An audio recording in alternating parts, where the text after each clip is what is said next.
My name is Daniel Carr. I'm 38 years old.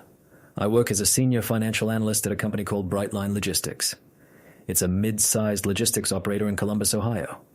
We move all kinds of things between Midwestern warehouses, and most of my work is making sure the numbers in one spreadsheet match the numbers in another. I live in a small house in Westerville, on a quiet street where the neighbors know my dog's name. My wife is named Emma.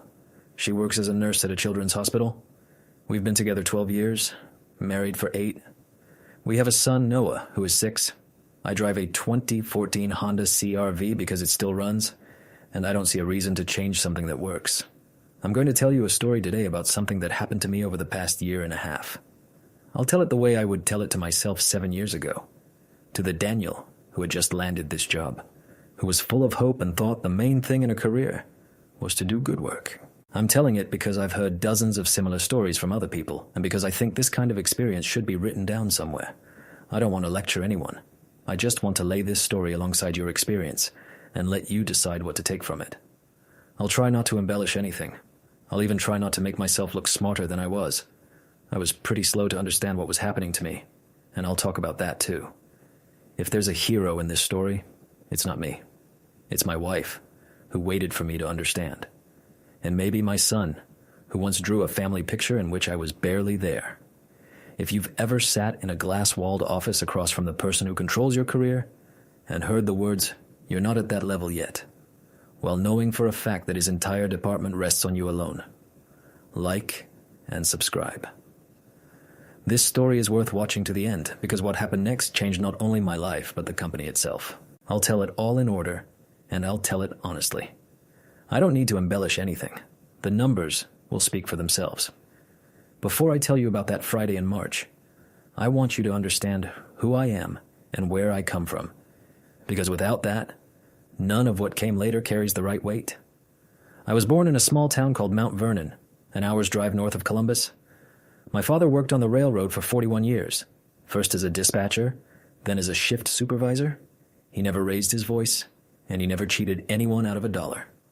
When I was a teenager, he once spent 3 hours on a Sunday evening rechecking the payroll calculations for his crew because one of his people had $11 less than he should have. And my father considered it his personal mistake. He found the problem.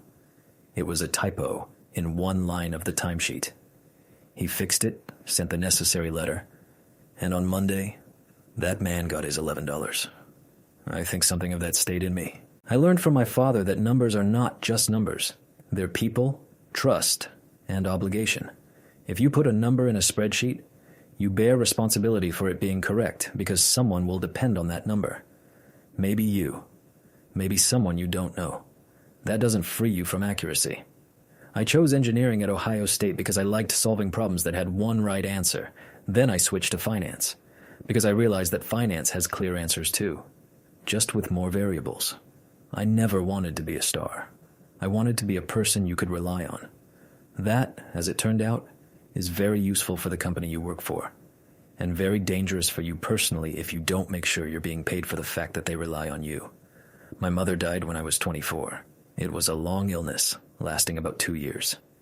In the last 6 months, I drove to my parents' house almost every weekend, 2 hours each way from my apartment in Columbus. I sat with my mother, read aloud to her, helped my father with her care. It was a very hard time, and it changed me in one important way. I understood how short life is.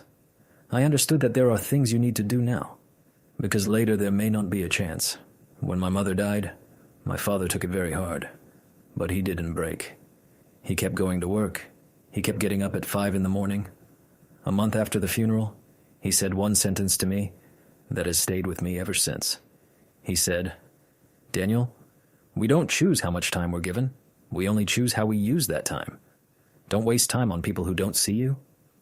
I didn't understand the depth of that sentence then. I thought he meant family and friends. Only about 10 years later, when I was already working at Brightline, did I gradually start to understand that he meant work too. Don't waste time on people who don't see you. That applies to more than personal relationships. It applies to everything. If you spend 8 hours a day, 5 days a week, 30 or 40 years on work that has no face that sees you, you're spending your life, and it's your choice how to spend it. I understood this finally in March of that year, when I sat in Brian's office and listened to him talk about a career marathon, I understood that my marathon should not be in this stadium. To understand how I ended up in that room, you have to go back 7 years. Brightline had just gone through an acquisition by a larger holding company out of Cincinnati. The finance department was in chaos. The previous head analyst had left a month before the deal and taken all his work with him, the way bitter people sometimes do. No one had handed off his files. No one had access to his models. I came in for the interview, and my first task was to make sense of a spreadsheet no one in the office understood. It was a root profitability spreadsheet, 15 tabs, about 30,000 rows, formulas that reference themselves 4 levels deep, and notes in the margins like, "Do not touch, or it will break." I sat with it for 2 weeks after work until midnight. In the 3rd week, I rewrote it from scratch. The result was a clean model where you could add any new root in 2 minutes instead of 2 hours. I remember the night I finished. It was around 11. I stayed in the empty office, microwaved the cold coffee I had brought from lunch, and just sat staring at the screen. There was no triumph, no relief. There was a feeling that I had done something that should have been done a long time ago, and that now it was done. I want to pause on this moment because it contains the seed of everything that came after. What I did in those 3 weeks was more than work for a paycheck. I took personal responsibility for infrastructure that didn't belong to me. I didn't get a bonus for it because I was on probation. I didn't get thanks for it because Brian, who had just stepped into his role, was also busy and simply accepted my result as a given. I didn't even get particular internal satisfaction from it. I'm not the kind of person who takes selfies in front of completed work. I just rewrote the spreadsheet and went home. That became my mode of existence at Brightline for the next 7 years. I did more than I was told. I didn't demand recognition. I didn't bargain. I worked the way my father worked on the railroad. And I thought that was the right path. I didn't understand that there's a fundamental difference between what my father did and what I did. My father worked in a system that respected the work itself, because without the work, the trains didn't run. I worked in a system that respected the presentation of the work more than the work itself. In my system, you could be very useful and remain invisible. In my father's system, that was impossible. Every morning, his foreman came in and either saw that the cars were assembled or saw that they weren't. There was no in-between state. In Brightline's office, the in-between state existed everywhere. Someone did the work, someone presented it, someone received credit for it. These 3 roles did not coincide, and you could be in any of them for 10 years without realizing you weren't where you needed to be. My boss became a man named Brian Holloway. He was 46 then, 53 now. He was the director of financial planning, wore gray suits and a Tag Heuer watch that was displayed too obviously to anyone walking past. He had an expensive leather briefcase that he placed on his desk vertically, like a trophy. Brian could speak beautifully in meetings. He could stand at the whiteboard and draw arrows. He couldn't do what I did. That's not a criticism. Everyone has their role. It's just something to understand for the rest of the story to make sense. When I rewrote that spreadsheet, he came over to me and said, "Daniel, you have a rare mind. I'm glad you're with us." He shook my hand. 2 weeks later, at the quarterly meeting, he presented our new profitability model, and the word "our" was delivered with such confidence that no one thought to ask who specifically had built it. I stayed quiet then. I was new, I was 31, my son Noah had just been born, and I wanted stability more than recognition. That was the first step on a very long staircase that I then descended for 7 years. After that, things followed a familiar pattern. Every quarter I built 3 or 4 major models, one to evaluate a new warehouse in Indianapolis, another to recalculate fuel rates, another to do scenario analysis before negotiations with a major client. Every quarter, Brian stood up before the board of directors and described what he had done. He used the words we, team, our work, but it was his presentation, and the applause went to him. I got a modest raise once a year, usually 3 or 4%, and a letter from HR with the phrase, "Thank you for your contribution to our shared success." Once he gave me a bottle of single malt whiskey for Christmas. I never opened it. It still sits on my shelf like a monument to what I waited too long for. I would look at it sometimes in the evenings when I came home late, and I'd think that the bottle cost about as much as I earned in a day and a half of work. It was a gift designed to make clear that they saw you, but not enough to actually see you. I want to tell you about the moment of receiving that bottle because it concentrates everything I didn't understand then and do understand now. It was December, at the company Christmas event at one of the Columbus restaurants. Brian was going around to each of the analysts in the department, handing out small gifts. Each one had his own, chosen personally. When he got to me, he smiled the same smile he usually smiled and said, "Daniel, you're one of the best on my team. This is a small thank you for everything you do." He handed me a box wrapped in red paper. Inside was the bottle. I thanked him. We shook hands. Brian moved on to the next analyst. I stood with the bottle in my hands and looked around. Everyone else had also received their gifts. One person got a box of chocolates, another a gift card to a bookstore, another a scarf. None of these gifts were expensive. They were all tokens of attention. But Brian had said, "One of the best on my team," with such conviction that for a moment, I genuinely felt something like recognition. Only when I got home and put the bottle on the shelf did I realize that I had heard those exact same words from Brian, addressed in exactly the same way, to 5 other people in our department. One of the best was his universal formula. Everyone got their gift and their words, and no one got real recognition, because identical gratitude is not gratitude. It's just corporate ceremony. I didn't fully understand that then, but the residue stayed. I didn't open that bottle. I didn't open it a year later. I didn't open it 3 years later. I didn't open it even a year after my promotion, when Brian had already left the company.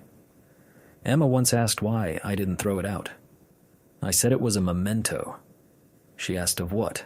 I said, a memento of the price of cheap words, of how easily and how often people say, "one of the best," and how rarely and how hard people say, "specifically you," and "specifically for this."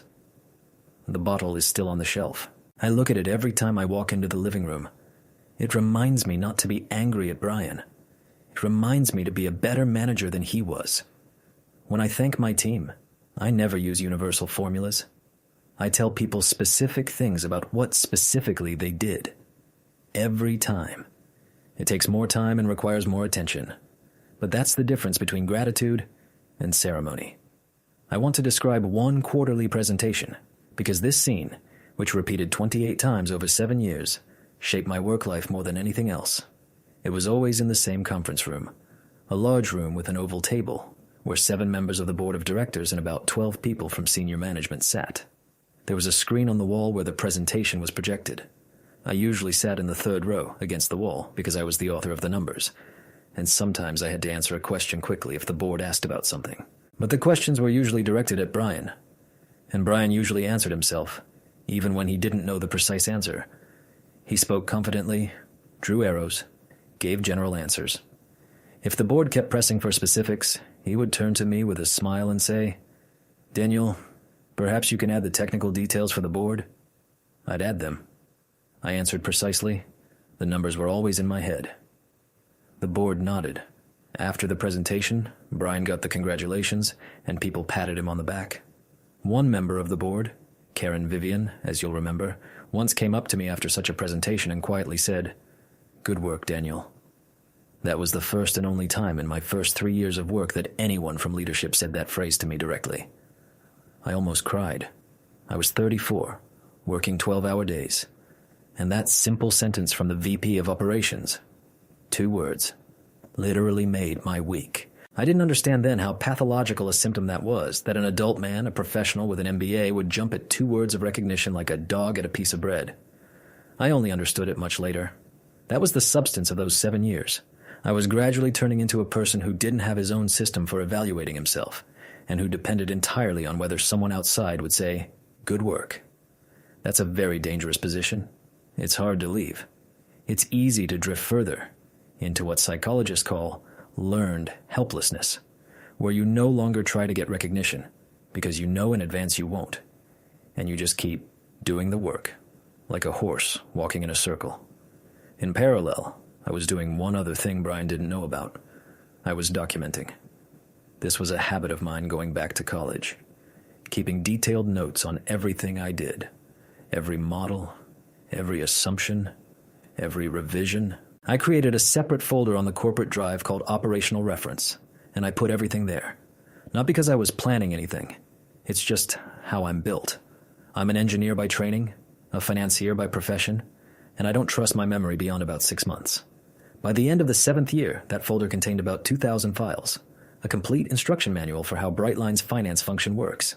Every rule, every exception, every client with special terms, and the reason why. I never told anyone about it, because no one asked. The folder was accessible only to me and formally to the IT administrator, who never went into it. It was my archive, my second memory, and it grew faster than I could process it. I want to tell you about a few specific projects from this folder, so you can see exactly what I mean when I talk about work that went under other people's names. The biggest project of those 7 years was a contract with a company called Stone Ridge Industrial, an industrial component manufacturer out of Toledo, a very demanding client whose freight we moved across 6 states. When we took on the contract, we didn't have a model that could calculate rates for their non-standard routes accounting for seasonal fuel fluctuations and dock detention fees at their warehouses. I built that model in 7 weeks, working on it in parallel with 5 other tasks. Once it was running, it was saving the company about $220,000 a year compared to how we used to calculate rates. Brian presented it at the annual leadership meeting as our department's initiative to optimize work with key clients. I sat in the 3rd row. No one looked in my direction. I clapped along with everyone else. That was the first time I felt that strange mixed feeling. Pride in what I had done, and the sense that I was transparent. I thought it would pass with time. It didn't pass. It accumulated. I want to describe how I learned that this model of mine was working in the real world. 4 months after it had been put in place, one of the sales managers, a guy named Travis, called me. He said the director of logistics at Stone Ridge had just mentioned in a meeting that our rates had become strangely transparent. That for the first time in 5 years, they could predict their logistics costs for the quarter to within 2%. Travis didn't know who had built the model. He called me because I answered his text questions faster than anyone in the finance department. I told him I was glad the client was happy. I hung up. Then I sat for about 15 minutes with that phone in my hand, thinking. The transparency I'd created for the client remained completely invisible inside my own company. Stone Ridge could see that something had changed with us. Brightline couldn't. It was a strange asymmetry. My work could be recognized only by people who interacted with it as users, and those people were mostly outside my company. Inside the company, my work blended into the background. A year later, I learned another detail. Stone Ridge renewed the contract for another 3 years, declining a tender at which our competitors had offered a lower base price. When the head of Stone Ridge was asked why, he said, "They're the only ones we can ask how much shipping will cost in 6 months and get a reliable answer. That's worth 5% above base." That contract brought Brightline about $11 million in profit over 3 years. Brian got a bonus for that contract. I got my usual 3% raise. I'm not noting this with bitterness. I'm just recording the fact. One person getting paid for the work of another person. That's a normal phenomenon in corporate structures. It only becomes abnormal when both people know about it and both keep pretending it's normal. I went on pretending then. That was one of the parts of myself I decided to give up in March of that year. There was also a project to migrate the billing system, moving the company from an older accounting platform to a new one. Formally, that project belonged to a different department, but when they got stuck on the historical data reconciliation step, the problem migrated smoothly to my desk, and I spent 2 months rewriting the reconciliation rules and creating data validation tools. When the migration succeeded, the corporate-wide email thanked the IT director and the head of accounting. My name wasn't there. Emma asked me that evening whether I had been mentioned. I said no.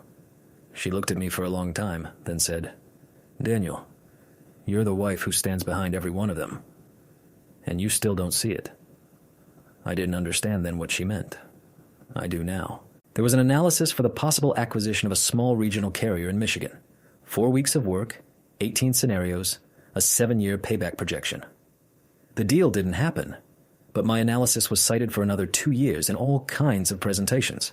And every time, it was the team's work. There was a quarterly fuel risk report that I wrote in 2020 during the first wave of the pandemic, which then became the standard the company still uses for those reports today. There was a cost analysis for introducing a new routing system that saved us about $170,000 in the first year alone. I could go on. Each of these stories ends the same way. I did. Brian presented. The board applauded. I got 3% on my salary. For a long time, I didn't understand one simple thing. I thought that if I worked well enough, someone would inevitably notice. That, I think, is the most common illusion held by people who love their work. We think the quality of work automatically becomes known. That there's some kind of fair internal reputation market inside a company? That's not true. The quality of work becomes known exactly to the extent that someone speaks about it. And if you don't speak about your work yourself, the person who speaks about it will be the one standing between you and the people making decisions. And he will speak in the way that suits him. It's not villainy. It's just the structure of power. I just didn't want to see that, because seeing it would mean admitting I needed to play a game I didn't want to play. So I just worked. For 7 years. By the start of last year, I was at the peak of my workload. I left the house at 7 in the morning, came home at 8 at night, sometimes worked weekends. Emma was saying more and more often that Noah was asking why Dad wasn't coming to read to him before bed. I promised that this year would be easier. I promised that after the next project I would have more time. I said it in exactly the tone people use when telling lies they want to believe themselves. One Saturday morning, Noah drew our family. He was in the phase of drawing everyone as circles with stick limbs. Emma was a circle with long hair, he was a small circle with a smile, and our golden retriever Hunter was also a circle, just a horizontal one. I wasn't on the drawing. At first, I thought he had forgotten me. Then I noticed there was another small circle in the corner, very far from the rest. It was black and white, without a smile. Emma looked at the drawing and didn't say anything. I didn't say anything either. I just put the paper in a desk drawer and went to make coffee. That drawing is still in there. I don't think I'll ever throw it out. At that same time, an event was being prepared at the company that should have changed everything. The VP of Finance was retiring. That position was opening up for the first time in 12 years. There was an internal conversation, unspoken but loud enough for me to hear. Brian was being moved up into that position, and his job, Director of Financial Planning, was opening up. And there was one obvious candidate for that job, me. I want to tell you exactly how I learned about this, because the scene itself says something about how corporate information works. It was a Friday in January, the end of the workday. I was returning to my desk from the conference room, where I had just finished a budget meeting. I was passing the kitchen on our floor, a small room with a coffee machine and a microwave. The door was slightly open, and I overheard a conversation. 2 people were talking. One was Brian, the other was the head of procurement, a man named Drew, with whom Brian often played golf. I don't usually eavesdrop, and I didn't deliberately stop, but I heard one phrase that made me slow down. Brian was saying, "I've basically locked up the VP role. Linda told me they'll announce in March, after Q1 results." Drew said something I didn't catch. Brian said, "Yeah, and then we'll need to find someone for my spot. I think we'll go external. None of our guys can pull off that role." Drew said, "What about Daniel?" Brian laughed, not maliciously, but with that particular tone people use when they find an idea obviously absurd. He said, "Daniel? Daniel's a good guy, but he's not a strategist. He's a workhorse. He's where he belongs." I walked past. I don't think they saw me. I went back to my desk and sat down. I sat at the computer for about 20 minutes without opening anything. I looked at the screen, at my usual work landscape, 4 open models, and the email program. And I thought about the words, "He's not a strategist. He's a workhorse." That was probably the most honest moment in my relationship with Brian over all 7 years. Not because he had insulted me, but because he had finally said out loud what he had always thought. He saw me as an instrument, not a partner, not a colleague, not a person he relied on, but an instrument. A good instrument, maybe even a rare one, but an instrument all the same. And the idea that an instrument could become a strategist was so foreign to him that it made him laugh. I did nothing that Friday. I closed my laptop and drove home. I didn't tell Emma, but I knew at that minute that no further doubt was needed about what would happen in 2 months. I already knew the answer. I just didn't yet know what I would do with that answer. I wasn't building castles in the air. I just did the math. I had more relevant experience than any other analyst in the department. I closed more projects. My models were used across the entire company, including operations and marketing. And I knew every major client by face. I had an MBA, which I had earned through evening classes 3 years before, paying for it out of my bonuses. If there was any fair order of advancement at Brightline, that position should have been mine. I started calmly preparing for the conversation. I updated my resume. I put together a presentation of my results over 7 years, 20 pages I could defend under a microscope. I even bought a new suit. That probably is the silliest detail in the whole story, and that's exactly why I'm telling it. A dark blue Brooks Brothers suit for $400. I tried it on at the store, and when the salesman asked what the occasion was, I said, a promotion. He smiled and congratulated me in advance. The suit is still hanging in my closet. I've never worn it. I want to say a little about that MBA, because it played its role in this story. I started the program 4 years after I joined Brightline. I already had a son. I already had a job that ate 50 to 60 hours a week. And I enrolled in an evening program at the local university that ran 3 years. They were difficult years. I'd come home from work at 7, have dinner with the family, then read textbooks or write papers from 8 to 11. On Saturdays, I went to class from 8 in the morning until 5 in the afternoon. Emma was heroic in those years. She took on the weekends with Noah single-handedly. She never complained once. She made sandwiches for me to take.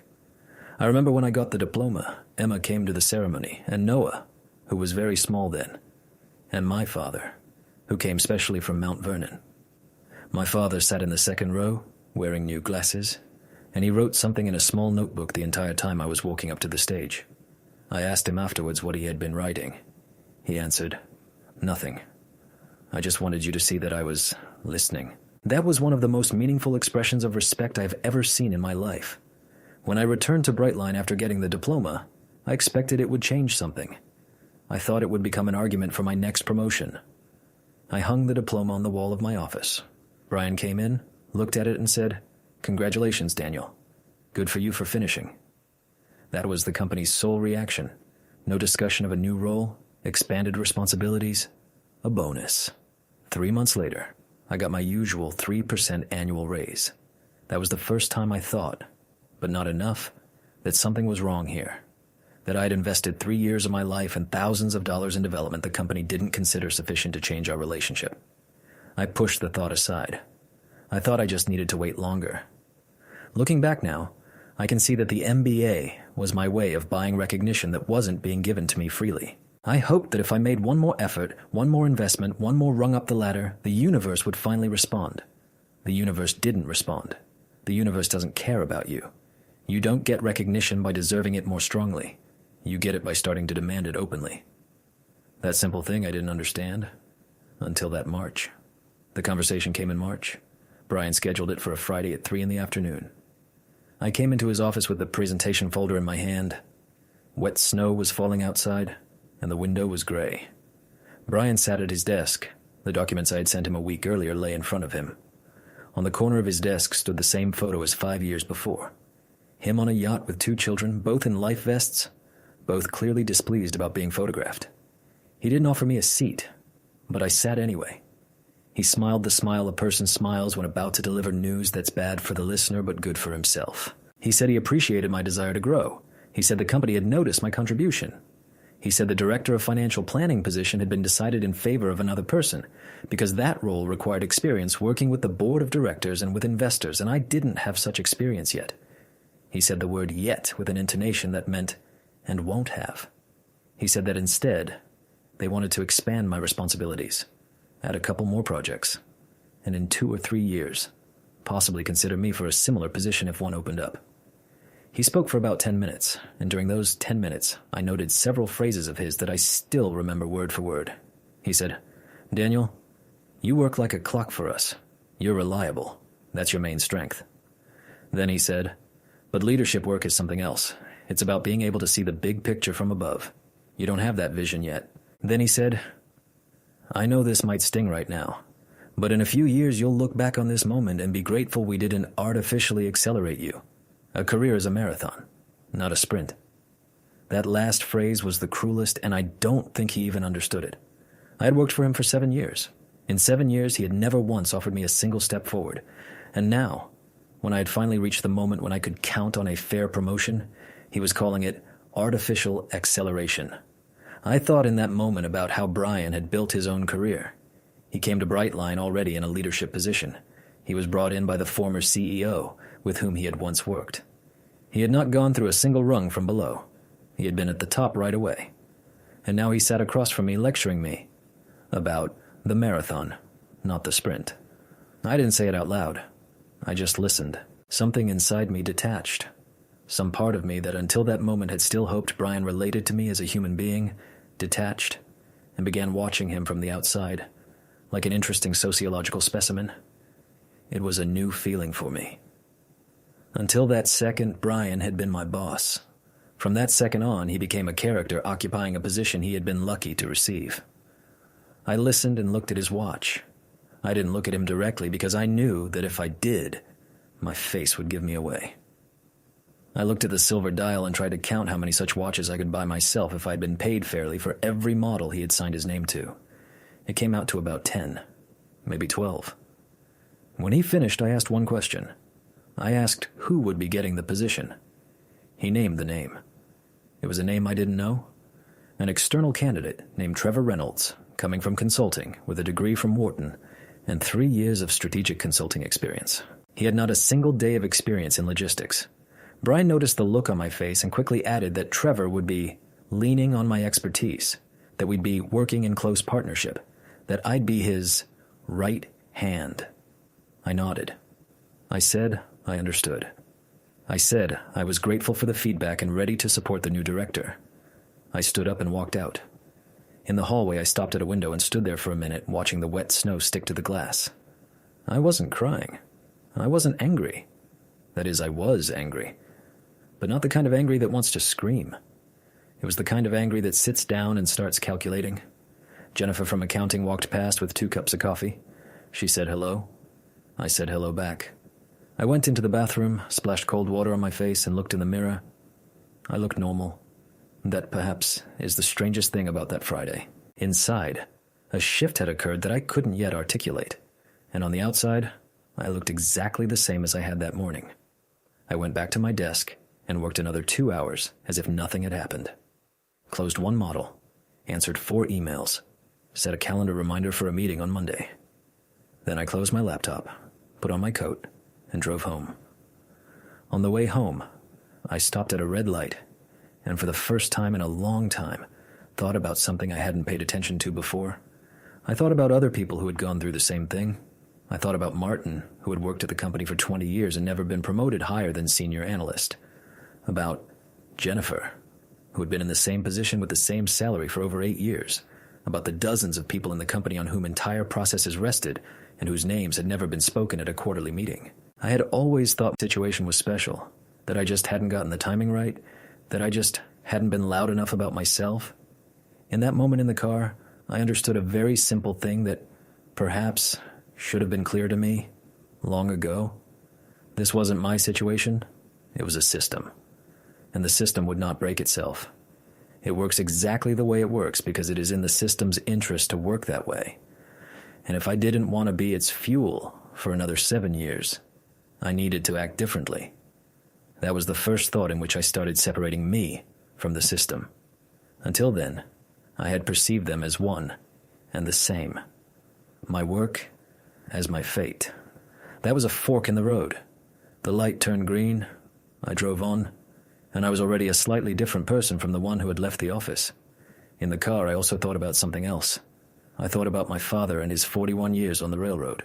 All my life I'd seen him as a model, I had thought, if I could conduct my career the way he conducted his, with the same evenness, the same honor, I would be content. But in that car, on that Friday, I thought for the first time that my father might not be the perfect model for me. Not because he had lived poorly, he had lived wonderfully, but because he had worked in a different world, in a world where work itself was currency and where the employer was obligated to recognize it. I work in a different world. In my world, recognition is a separate skill that has nothing to do with the work itself. You can do brilliant work and not get recognition. You can do mediocre work and get everything. To survive in this world, I need to learn 2 professions at once. The profession of financial analyst, in which I'm already strong, and the profession of a person who knows how to demand recognition for his own work, in which I'm only beginning. My father helped me with the first.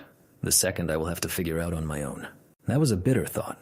I loved my father very much, and it was unpleasant for me to understand he could not be my full guide. But it was true. And several weeks later, when I called him from the road and he told me about Hank McCarty, I understood that he himself saw it that he had known it for a long time, that his words about Hank were his attempt to pass on to me that second profession, which he himself could not practice on the railroad, but which he had had time to see in other people's lives. That was perhaps the most important gift my father ever gave me. Open acknowledgement that his model was incomplete, and that I needed to go further. Emma understood something was wrong before I had taken off my shoes. She asked how the conversation had gone. I said I hadn't gotten the position, that they had given it to an external candidate. She didn't answer right away. She looked at me with that look a person has who has spent several years waiting for the loved one to finally see what has been obvious to everyone else for a long time. Then she just said, "Daniel, we're going to be okay. Whatever you decide." That was the most important sentence of the whole day. Not because it consoled me, because it freed me. I understood at that second that what she expected from me was not despair, but a decision, and that I had a person who would accept any decision of mine, except surrender. The three of us had dinner that evening. Noah told stories about preschool, about a boy who had tried to eat an acorn. Emma laughed. I laughed too, and it wasn't a forced laugh. Part of me was here at the table in this small warm circle. Another part was already somewhere in the basement at the old desk, calculating. That Saturday went by strangely. I woke up at 7, as usual, out of habit. Emma was still asleep. Hunter, our dog, was already standing at the bedroom door, waiting to be taken out. I put on old jeans and a t-shirt, went downstairs, put on the leash, and Hunter and I walked our usual route. 2 blocks to the park, a loop around the park, 2 blocks back. It took about 40 minutes. I wasn't thinking about anything specific. I was just walking. It was a clear March day. No rain, no snow, with that murky light Ohio has in March. I watched Hunter sniff every bush and thought about how my dog was currently having a more vivid life than I was. On the way back, I stopped at a park bench and sat for about 5 minutes. Hunter sat next to me, leaning against my leg. That was one of those small moments I would later think about often. An ordinary Saturday morning, an ordinary park, an ordinary dog, and a man who had only just begun to understand that his life had veered far off course. I was thinking then about which part of my habits, my routines, my rituals actually belonged to me, and which part belonged to Brightline. If I left that job tomorrow, what would remain? What kind of Daniel would I be without that job? I tried to picture myself without spreadsheets, without urgent weekend emails, without the weight of unread models in my inbox. Strangely, I couldn't picture it very well. I'd grown together with that weight too tightly. When you carry something for 7 years every day, you stop feeling where you end, and the weight begins. Hunter touched my hand with his paw. I stood up and we walked on. When I got home, Emma was up and making coffee. Noah was watching cartoons. Emma poured me coffee and asked, "What are you planning to do?" I said I didn't know. She said, "You rarely don't know. That's probably a good thing." That was one of those phrases of hers that I didn't always understand right away. She meant that I usually know how to react too quickly and too quickly push my reaction into a back drawer. This time, I didn't know. And that meant I was actually feeling something. I didn't answer. I just sat and drank coffee and thought. Noah came in from the living room at some point, climbed onto my lap, and asked if we were going to the zoo today. I said we were. It wasn't a planned trip, and I knew I had about a dozen work emails I needed to answer over the weekend, and I knew I wouldn't answer them. We went to the zoo, the three of us. Noah stood at the lion enclosure for half an hour. Emma held my arm. Hunter stayed home. As we drove back, Noah fell asleep in the back seat. Emma looked at me and said, "You're here today." I didn't immediately understand what she meant. Then I did. Until then, I had been home, but not here. Most weekends I had been in my head somewhere at work. That Saturday I was here. It was the first Saturday in many years that I had spent fully with my family, without dropping into that other reality where my spreadsheets and models lived. And strangely, the world did not collapse from my not answering those 10 emails. No one even noticed. On Sunday morning, I took Hunter for a walk again. I went a different route. Not the usual one, but through the older part of Westerville, past houses that remembered the 1950s. I walked for about an hour. Hunter was happy with the new route, sniffing every fence he hadn't sniffed before. I thought about how rarely I change my routes, not just literally, but broadly. My habits over 7 years had become almost rituals. I did the same things. I ate the same lunch at the office. I went to the same coffee shop in the morning. I greeted the same people. There were few routes left in my life, and they all led to one place. When you live like that for a long time, you stop noticing that you have a choice. Walking the dog down a different street is a small, insignificant act, but that Sunday, it was symbolic for me. It was the first small movement away from the assigned route. When I got home, Emma was up, making Sunday breakfast. Pancakes, which she made on Sundays when she had time. I sat at the table. Noah was playing nearby. Emma put a plate in front of me and said, "Want me to tell you something?" I nodded. She said, "I think you'll make the right decision. I don't know which one, but the right one." I smiled. That was one of those simple marital formulas that sound like nothing, and that actually mean everything. Emma said she believed in me, not believed everything would be fine, not believed we would manage, but believed I would make the right decision. That was belief specifically in me as a subject who has the right to make decisions and who knows how to make them. I understood then that Emma had this belief, and that I myself didn't have it yet, but that I could borrow hers for a while until I built my own. I ate pancakes and thought about Karen. I already knew I was going to meet with her. I already knew what I was going to say. I was just giving myself a few more days to stitch the decision together from all its parts. By Monday, I was ready. I put Noah to bed that evening. I read him 2 chapters from the book about a boy and a dragon. When he fell asleep, I went down to the basement, where I had an old desk and a lamp, and sat down to think. I thought until 1 a.m. I didn't write anything down. I just turned options over. One option: keep going. Live another year the way I had been living. Hope that Brian's promises would turn out to be even 10% true. I dismissed that quickly. The second option: leave for a competitor. I knew they would take me because I had been getting messages from 2 recruiters in the past year. One of them from Cornerstone Freight, our direct competitor in Cleveland. That option was attractive, but something in it felt unfinished. If I just left, Brightline would remain the way it had always been. Brian would remain. 7 years of my work, the documentation, the models, all of it would become a tool for the next person they would also fail to notice. The third option, to do something that struck even me as almost improper, but which I ultimately chose. I decided I wouldn't leave immediately and wouldn't sabotage. I decided I would simply stop giving them what they didn't even ask for, but without which they couldn't function. I would stop being the one quietly carrying half the department behind himself, and I would start counting. Not their money, my own. I want to tell you about that basement because it became an important place for this whole story. It's a small room with a concrete floor and one narrow window near the ceiling that lets almost no light in. There's an old writing desk that I bought at a garage sale 12 years ago, before we moved to Westerville. The desk wobbles slightly. There's a folded piece of paper under one leg. On the desk is a lamp on a flexible arm that Emma gave me one of our early Christmases. Beside it is a stack of notebooks I once filled with ideas for a finance blog I never launched. On the wall above the desk hangs a U.S. map on which I had once stuck flags marking our routes at Brightline in my early years. I'd long stopped updating it, but I hadn't taken it down. It was a corner of the house where I could sit and think alone, without internet, without phone, without other people's presence. That night, after I closed the basement door behind me, I sat there for almost 3 hours. And during the 3 hours, a shift took place in me that I couldn't yet put into words. And I stopped being a person who endures. I became a person who counts. Those are 2 different positions in life, and most people live their whole lives in the first, because the second requires you to acknowledge that you yourself are a subject with rights that no one but you will defend. I sat until 1 a.m, then went up, checked that Noah was tucked in, and lay down next to Emma. She was asleep, but when I lay down, she put her hand on my chest without opening her eyes. That had been her habit all these years. She slept, but she knew when I came back to bed, and her hand always found me. That night, that was more important than any decision. That night, before falling asleep, I thought about one more thing.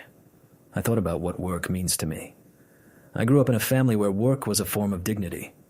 My father got up at 5 a.m. for 41 years and went to the rail yard. He never complained. He was never late. He believed work was the thing through which a person makes himself visible in the world. Not rich, not successful, but visible. Through work, a person earns the right to occupy his place among other people.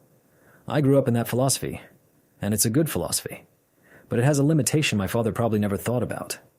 That philosophy assumes that other people around you play by the same rules, that they too see work as a form of dignity, and that they respect another's labor as much as their own. On the railroad, that was true. People who worked there understood that a freight car wouldn't couple itself, and that a dispatcher who made a mistake could kill 4 people. Everyone there knew the price of each other's work. In the corporate world, that's often not the case. In the corporate world, many people see their job as managing the impression of work rather than the work itself. And when you encounter that type of person, my father's philosophy becomes a trap. You go on working as if everyone around you is also working, and they're not working. They're performing, they're presenting, they're building their brand. I understood that night that I needed to take from my father the main thing, respect for work, and at the same time, abandon his naivete about how the world in which that work happens is structured. That was perhaps one of the hardest moments of my growing up, acknowledging that my father was partially wrong and that I would have to live in a more complicated world than the one in which he had lived. I fell asleep sometime after 2. Emma was sleeping next to me. I knew that in the morning I would be a different person and that there was no going back. From Monday on, I came to work at exactly 9. Not 7. Not 8:30. Exactly 9. I hung up my coat, poured myself coffee, opened my email. There were 14 new messages. 6 required an immediate response by my standard. That is, my standard, not theirs.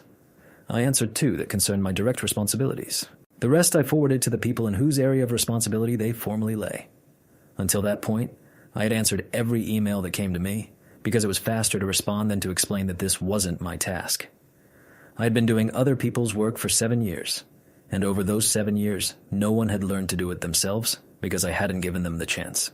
From Monday on, I started giving them the chance. At 10:25, Marcus from operations came to my desk. He brought a printout of a truck idle time report and asked if I could quickly look to see whether I noticed any anomalies.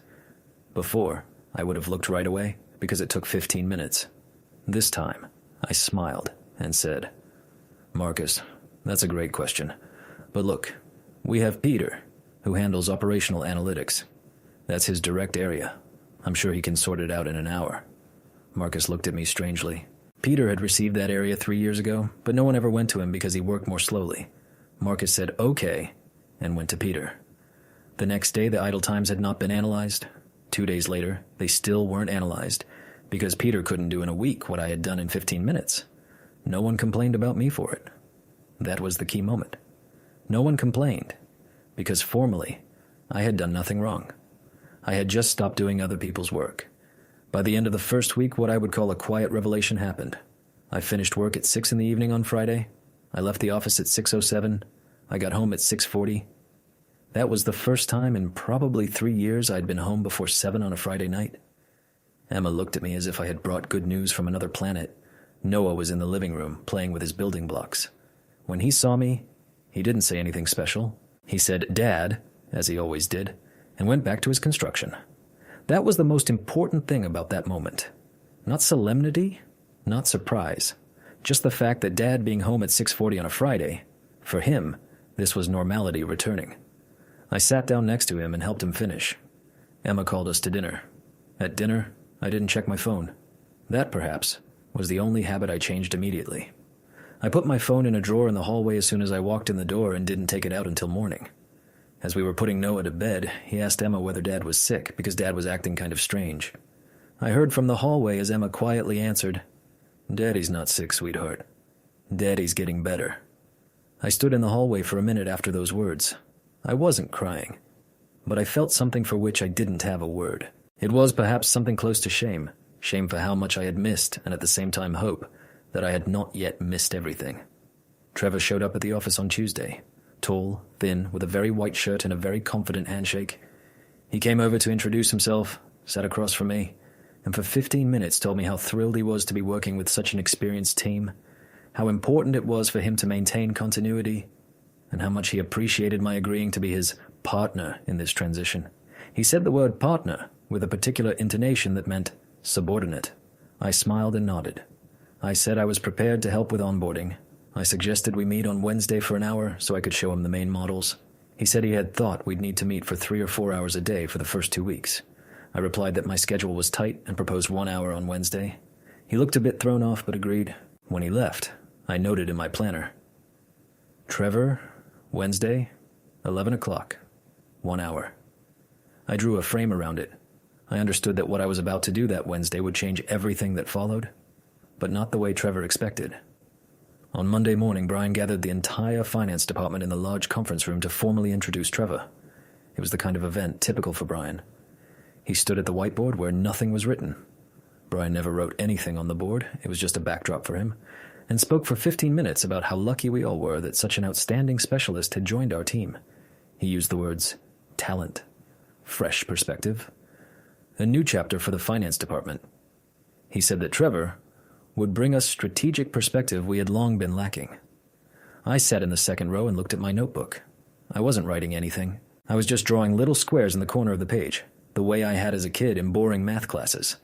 At some point, Brian said, I also want to give a special thank you to our experienced team, especially Daniel, who has agreed to be a key partner for Trevor over the first months and to help him quickly come up to speed. Everyone looked at me. I smiled and nodded. I said nothing. I thought in that moment that Brian had just done 2 things in a single sentence. He had publicly assigned me work I had not agreed to do, and he had presented it as my own voluntary initiative. It was a masterclass, and what was worse, it would have worked on the old Daniel. But the old Daniel was no longer in the room. Trevor looked at me and smiled back the same confident smile he had walked into my office with the day before. He apparently didn't understand that the phrase, key partner for Trevor, had just locked me into his head as his subordinate, and that this understanding of the relationship between us was entirely one-sided. On Wednesday, I gave him the hour. I opened the shared drive, showed him the operational reference folder, explained the structure, gave him access. I said it was all there. Every model, every assumption, every rule. I spoke in a calm voice, like a technical instructor explaining where the office supplies are kept. Trevor nodded and took notes. By the end of the hour, he asked if we could meet the next day to go through specific models. I said I had quarterly close all day tomorrow, but was prepared to answer specific questions by email. He looked at me carefully. That was the first moment I saw he was beginning to understand what he had walked into. But he quickly composed himself, thanked me, and left. After he left, I closed the operational reference folder in my head the way one closes a safe. Everything was there. Everything was accessible. No one would ever be able to say I'd hidden anything. It's just that no one had ever learned to use it without me. I want to stop and describe what I was doing in that 1 hour with Trevor because it was, perhaps, the most professionally prepared meeting of my career. I knew I needed to do one thing, formally hand over all the information without handing over any of the actual understanding. That's not casuistry. It's a technical task with very fine execution. Handing over information means giving access to files, explaining the structure, answering questions. Handing over understanding means hinting at which files matter more than others, which exceptions to watch for, which comments in the models matter more than others. Those 2 things differ roughly the way a city map differs from the lived experience of living in that city. The map you can hand over in 15 minutes. Lived experience cannot be handed over. I gave Trevor the map. I walked him through the folder structure, I explained the naming convention, I showed him where the main models were. I did not point out to him that in the file Rivermark Master Agreement version 12, the instructions tab is written in such dull, bureaucratic language that few people read all the way through it, and that the real meaning lies in the first 15 lines. I did not point out that half the models have built-in tests that need to be run before use. This is noted in red comments, but if you don't know to do it, it's easy to miss. I did not point out that Stone Ridge has a special seasonal surcharge logic that doesn't work for months that begin on a Monday, and that in those cases you need to manually recompute through an alternative coefficient. I had this knowledge. None of it was written down. It existed only in my head, and I honestly decided that I was not obliged to transfer it during 1 hour on Wednesday at 11. If Trevor had come to me and said, Daniel, I understand I've landed in a situation where I need not files but your actual experience, and I'm prepared to compensate for it in such and such a way, I would have had a different conversation with him. But Trevor didn't come with that conversation. He came with the assumption that 1 hour-long folder review constituted a comprehensive handoff, and I accepted that assumption of his. That was his professional mistake, not my sabotage. I did not sabotage. That's very important. I want you to understand it. I did not delete files, did not muddle numbers, did not engage in backroom conversations. I just stopped doing what was not part of my job description, and my job description, as it turned out, covered roughly 30% of what I actually did. The other 70 was what I had been taking on myself because it was faster. From Monday on, those other 70% simply stopped getting done. Not all at once. The first 2 weeks went almost as before, because the system has inertia. But by the end of the third week, small things started breaking. Someone sent the wrong report to investors. Someone failed to factor in seasonality in a tariff model. Someone sent a client an invoice with last year's fuel rate. Each of these events was unpleasant in isolation, but not catastrophic. Their cumulative effect a month later started to add up. I want to describe several specific moments from that period, because in general terms it sounds simpler than it actually was. It was hard not to do other people's work. Seriously, hard. I had this internal sense that I was violating something important. Some unspoken code of the diligent person. When I saw Peter from the next department sitting at his computer with a confused look, unable to figure out a simple formula, my hand reflexively reached for the mouse to take a look. I stopped myself. I would say to myself out loud, sometimes literally whisper, "This is not your task. You are not paid for this. That person is learning. Let him learn." It was like breaking an addiction. For 20 years I had been the one who helps. To stop being the helper in places where helping wasn't my responsibility turned out to be almost physically painful. I noticed I was losing weight. Not a lot, about 3 kilos in a month, but Emma noticed. She asked what was going on. I said I was just eating less, that I had no appetite. She looked at me and didn't push the topic, but on Saturday morning she made my favorite blueberry pancakes and put the plate in front of me with a silent insistence that meant eat. I ate. There was an episode in April that I still remember well. Jennifer from accounting, the same one I had run into in the hallway on the day of my conversation with Brian, came into my office on a Wednesday evening around 6 when I was already getting ready to leave. She asked if I could help her with a task Trevor had given her. It was a re-evaluation of one of the older contracts in light of changes to the tax code. I knew the task. I had done it 3 years ago, when there was a similar situation. Jennifer was not a bad person. She was a tired woman in her 50s who just wanted to wrap up the workday and go home to her 2 cats. She asked me the way a friend asks a friend, and I said no. I refused gently. I said that the task fell within the responsibility of the tax planning department and that I could give her a contact there. I gave her a name. She thanked me and left. After she left, I sat for 5 minutes staring at the wall. That was probably the hardest refusal of the entire period. Not because the task was difficult, because Jennifer was not my enemy. She was an accidental witness to a system that had been using me. And I needed to stop saving the system, even when the system asked for help through the face of a good person. I understood in that moment that the boundary I was drawing was not a boundary against Brian or Trevor. It was a boundary against my own willingness to give myself away endlessly. And that boundary needed to be held just as firmly with everyone. Another moment. At the end of April, we had the traditional Friday office pizza. The company orders for everyone, usually about 20 people, gather in the large conference room. I came in, took a slice, sat in the corner. A few minutes later, Martin sat down next to me, my old colleague, the one who had once taken me under his wing.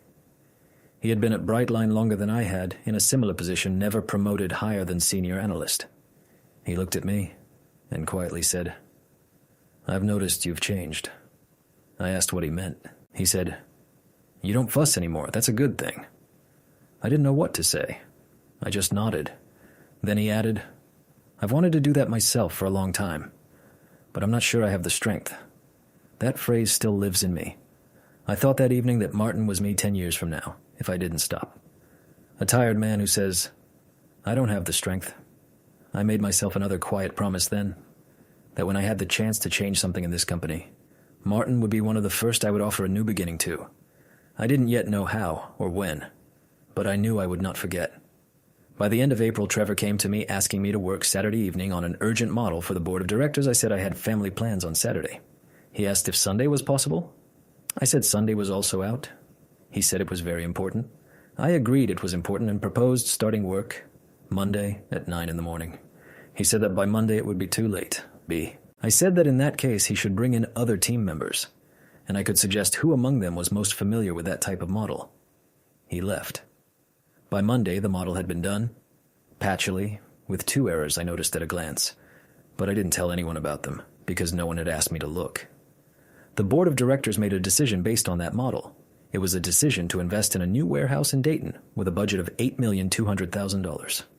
I knew that the numbers there were understated by about 11% due to a misapplied inflation index, and that the actual payback would be longer than the presentation showed. By almost a year. I kept silent, not out of malice, out of principle. If they're paying Trevor to make those decisions, then Trevor should make them. They were paying me for mine, and I did mine. Cleanly. Precisely. According to the job description. In May, the first big incident occurred. One of our largest clients, a supermarket chain called Rivermark Foods, sent in a claim for $412,000. They alleged we had been billing them at incorrect rates for the past 6 months. Trevor came into my office with the printout of the claim. He asked if I could help figure it out. I answered that Rivermark was a client with special terms, established 5 years ago, and that those terms were described in a file called Rivermark Master Agreement version 12 in my folder. He said he didn't understand the structure of that file. I said the file had a separate tab with instructions. He said the instructions were written in a format that wasn't very clear to him. I said I was prepared to spend 1 hour a day answering specific questions. He said we had 2 weeks until arbitration. I said that, in that case, I recommended he prioritize, and I smiled.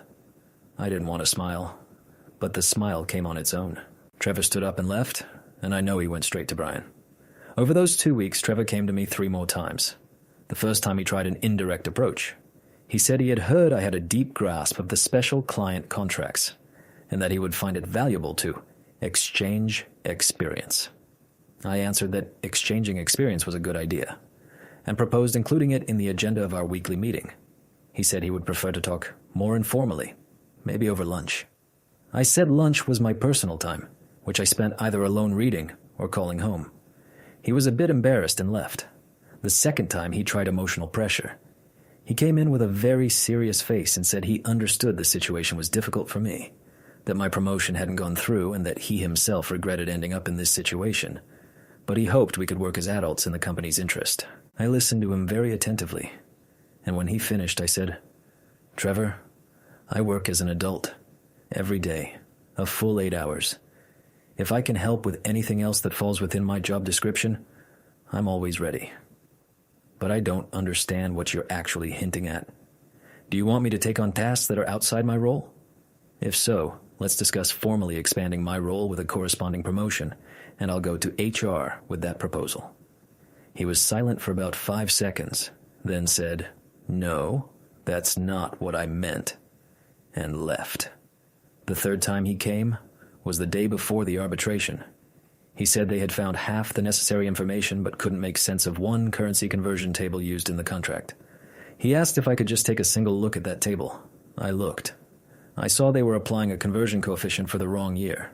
I told him, "Trevor, you have data for 2018, but the contract is based on the 2019 rate. This isn't obvious from the table, but it's written in the instructions on tab 2. He thanked me and left. At the arbitration the next day, they reduced the claim from $412,000 to $180,000. That was worse than it should have been. I knew that with proper preparation we could have reduced the claim to $80,000, but better than it would have been without that single sentence of mine. I did it for free. Not because I had softened, because at that moment I understood another thing about myself.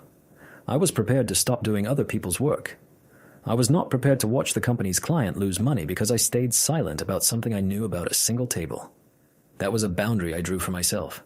I do not work for Trevor, but I do not sabotage the company I work for. Between those two positions there is a very thin line, and I learned to walk it fairly precisely. That same day at 4 o'clock, Brian called me into his office. He sat at his desk, the same document in front of him, and he said the phrase that, at that moment, should have broken me, but for some reason did not. He said, "Daniel, you're behaving as if you want us to fail." I looked at him and calmly answered that I was behaving exactly as my job description specified, and that if he wanted my additional efforts, we could discuss expanding those responsibilities and a corresponding promotion. He said this was not a conversation about a promotion. I said in that case, it was a conversation about nothing, and that I was ready to go back to work. He was silent for about 10 seconds. I didn't look away. That was, perhaps, the longest eye contact of my career. Behind him hung his 2 frames, the MBA diploma from Ohio State and a certificate from some financiers association I'd never heard of. The same yacht photo stood on his desk. The kids in it were 5 years younger than they were now. The frame didn't change. Brian didn't change either. In the end, he said, "Think about it, Daniel." I said, "I already have." And I left. I want to stop and describe what I felt at that moment because it was important. I was leaving Brian's office and I felt neither triumph nor fear. I felt a strange light detachment from the situation. All of it was like theater in which I was no longer playing my old role. Brian had tried to perform his old score. Pressure, threat, suggestion that I might lose something important. But the score worked only as long as I was singing along. From the moment I stopped singing along, his words hung in the air and found no resonance in me. I understood at that second one important thing about power. Power in an office is largely a collective illusion that all the participants maintain. A manager has power over an employee exactly to the extent that the employee continues to play by the rules the manager establishes. When the employee stops playing, it turns out that the manager has almost no real levers except firing. And firing a good worker is always more painful for the company than for the worker himself. I walked past Jennifer in the hall, said hello, went into my office, sat down, and continued working. Brian, at that moment, I'm almost certain, was sitting at his desk trying to understand what had just happened. He was used to the phrase, "You're behaving as if you want us to fail," working. On me, it had stopped working. That was a new reality for both of us. And for me, it was a better reality than the previous one. That evening, I started writing my resume in earnest. I sent it to 3 recruiters I had spoken with in the past. I listed my real achievements, the ones I had documented for 7 years, and attached a list of 5 major models I had personally created. Not led, not participated in creating. Created. I want to tell you about one of those recruiters because the story shows how the labor market actually works and how little we see from inside our bubble. This recruiter, a woman named Diana, had first written to me a year and a half before that March. It was an ordinary LinkedIn message, nothing special. She was looking for candidates for a CFO position at a mid-sized manufacturing company. I was busy at the time, and I sent her a polite, "Thanks, I'm not actively looking." She thanked me and closed the conversation. 3 months later, she wrote again about a different position, more senior. I declined again. 6 months after that, once more. I didn't think she was being pushy. She was doing her job. After my 3rd decline, she wrote me a sentence that I didn't appreciate at the time, and now quote often, "Daniel, I understand you're saying no. I respect that. But I want you to know, the market sees you. When you're ready, you'll have options." That's not my opinion. It's an objective fact about your profile. I thought at the time it was just a recruiter's way of keeping the contact open. Now I understand she was telling the truth, and that I had spent a year and a half in the illusion that I wasn't needed anywhere, while someone outside my company was already seeing me and was prepared to make a move. When I wrote her in March with a resume and the words, "Now I'm ready," she replied within 2 hours. Within a week, I had 3 interviews. Within 3 weeks, I had an offer from Cornerstone. That experience was important to me in one specific way. I understood that my invisibility was not a global fact about the world. It was a local fact about one company. Outside the company, I was very visible. I had just never looked there. Most people who are invisible inside one company can also turn out to be very visible outside it. That's a comfort. It's also a call to action. If it feels like nobody anywhere appreciates you, it most likely means you're not appreciated where you are. But that doesn't mean there's no place where you would be. It means you need to look where you haven't looked yet. I was smart enough to write to Diana when I was ready. If you're in this situation now, you also have your equivalent of Diana, a recruiter who wrote to you, a conference you didn't go to, a former colleague you haven't seen in 2 years. Somewhere nearby, there's your way out. You just don't see it yet because you're not looking. Within 48 hours, I had 4 interview invitations. Within 3 weeks, 2 job offers.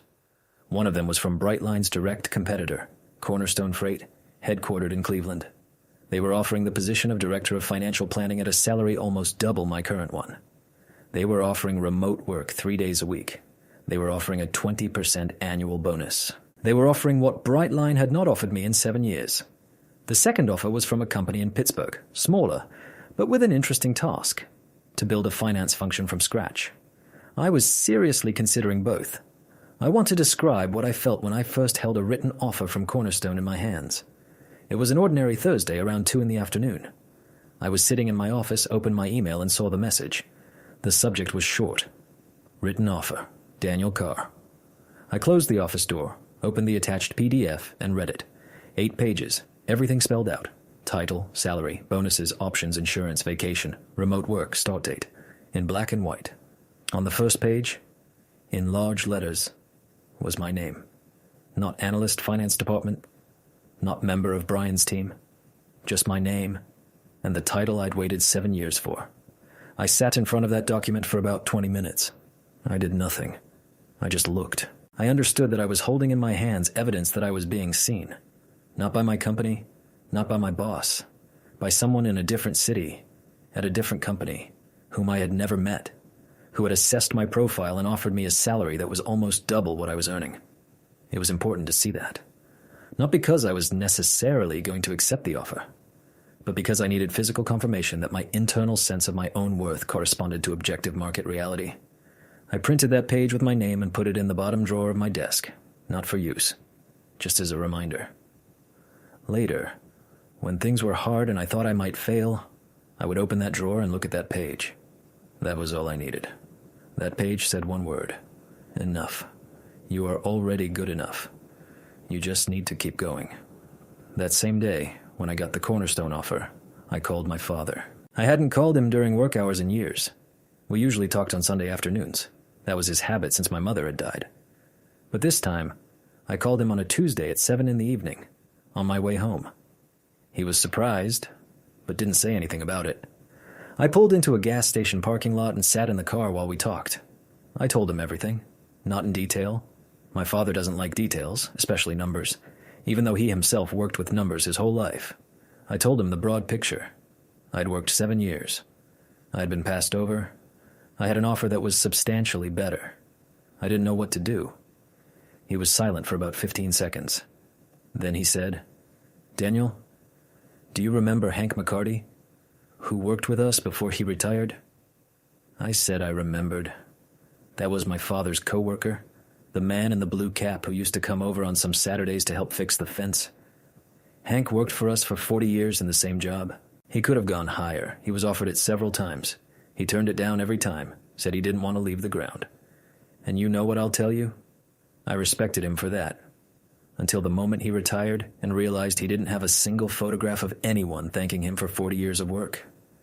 Hank lived a good life, Daniel, but he lived the life of a man who didn't say his name. He paused, then added, "I'm not telling you to leave. I'm not telling you to stay. I'm telling you one thing. Don't make Hank's mistake. Say your name. Tell people what you did. If they don't want to respect you for it, find people who will. But don't keep silent." I didn't answer him. I just sat in the car for another 5 minutes after we hung up. Drops appeared on the windshield. It had started raining. I looked at them and thought about how my father had just explained to me in 3 sentences what I had not been able to explain to myself in 7 years. I didn't accept the offer right away. I took a 4-day pause, and in those 4 days, I did one thing that, I think, sets my story apart from 1,000 similar ones. I sat down and put together a complete report on how the finance department at Brightline functioned. Not for them, for myself. 30 pages of text and tables describing what I had been doing all those years, which processes depended on my personal memory and my files, and what would happen to each of those processes if I left. It was a cold, business-like document. No emotion, no claims. Just an inventory. I wrote it over 4 evenings in a row, after Noah was asleep. Emma would come down to the basement around 10, set a cup of tea next to me, and leave. She didn't ask what I was doing. She had understood I was finally doing something that should have been done long ago. On Wednesday evening, on the 3rd day of this work, Emma and I had a conversation I want to recount because it explains a lot about this story. I came up from the basement around 11:30, poured myself some water, and found Emma in the kitchen, sitting at the table in her robe with an open book she clearly wasn't reading. She looked at me and asked, "Are you planning to leave?" I sat down across from her. I said I didn't know. I said I had two offers, that one of them was significantly better than my current job in money terms, that I was documenting everything I had been doing, and that depending on how Brightline behaved, I would make one of the decisions. She listened. When I finished, she asked, "Daniel, what do you yourself want?" That was the hardest question of the entire period. Not what's more advantageous, not what's more sensible, but what I myself wanted. I was silent for a long time. Then I said I wanted my work to be visible, not my salary, my work. I want what I do to have my name on it. And I want Noah to see a father who doesn't disappear into the basement because he can't look in the mirror after another quarterly presentation where someone else has taken the applause for his work. Emma looked at me and said very quietly, "Then do it in such a way that neither you nor I ever regret it." That wasn't a blessing. It was more than a blessing. It was an invitation to be the person I wanted to be, and a promise that she would be there, whoever I turned out to be. I nodded. I didn't find words, but I nodded. She got up, kissed the top of my head, and went to bed. I sat in the kitchen for another half an hour, then went back down to the basement and worked until 2 a.m. When I finished the document on Friday, it came to exactly 31 pages. I reread it twice. There wasn't a single exclamation point in it, just a description of a system. I understood that this was the best work I had done in 7 years, because for the first time it was signed with my name on every page. And for the first time it was about my work, not someone else's model. I want to say one honest thing about that moment. I was afraid. I was very afraid. I was 38 years old. I had a family, a mortgage, a child who would be starting school in a year. I had worked at Brightline for 7 years, and I had one of the most stable incomes we had ever known as a couple. While I was planning the conversation with Karen, I would wake up at 3 a.m. and lie there thinking about everything that could go wrong. Karen might not back me. Linda might not intervene. Brian might find out earlier than necessary and create a professional problem for me that would be hard to explain in my next interviews. Cornerstone might withdraw the offer if I took too long to respond. I might miscalculate my strategy and lose both opportunities. These fears were real. They weren't paranoia. They were a reasonable assessment of possible failures. I didn't suppress them. I counted. I talked to Emma. I wrote scenarios on a piece of paper in the basement. What I would do if each of those scenarios materialized. I prepared a plan B, a plan C, and a plan D. That didn't remove the fear entirely, but it made it manageable. The fear stopped being a fog I couldn't move through. It became a map on which I had marked all the possible dangers and saw how to navigate around each one. I'm telling you this because when people hear stories like this, they often think the protagonist is somehow exceptionally brave. That's not the case. I wasn't brave. I was scared. But I was scared with a concrete plan of action instead of generalized terror. If you are in a similar situation now, don't try to become fearless. That doesn't work. Try to make your fear specific.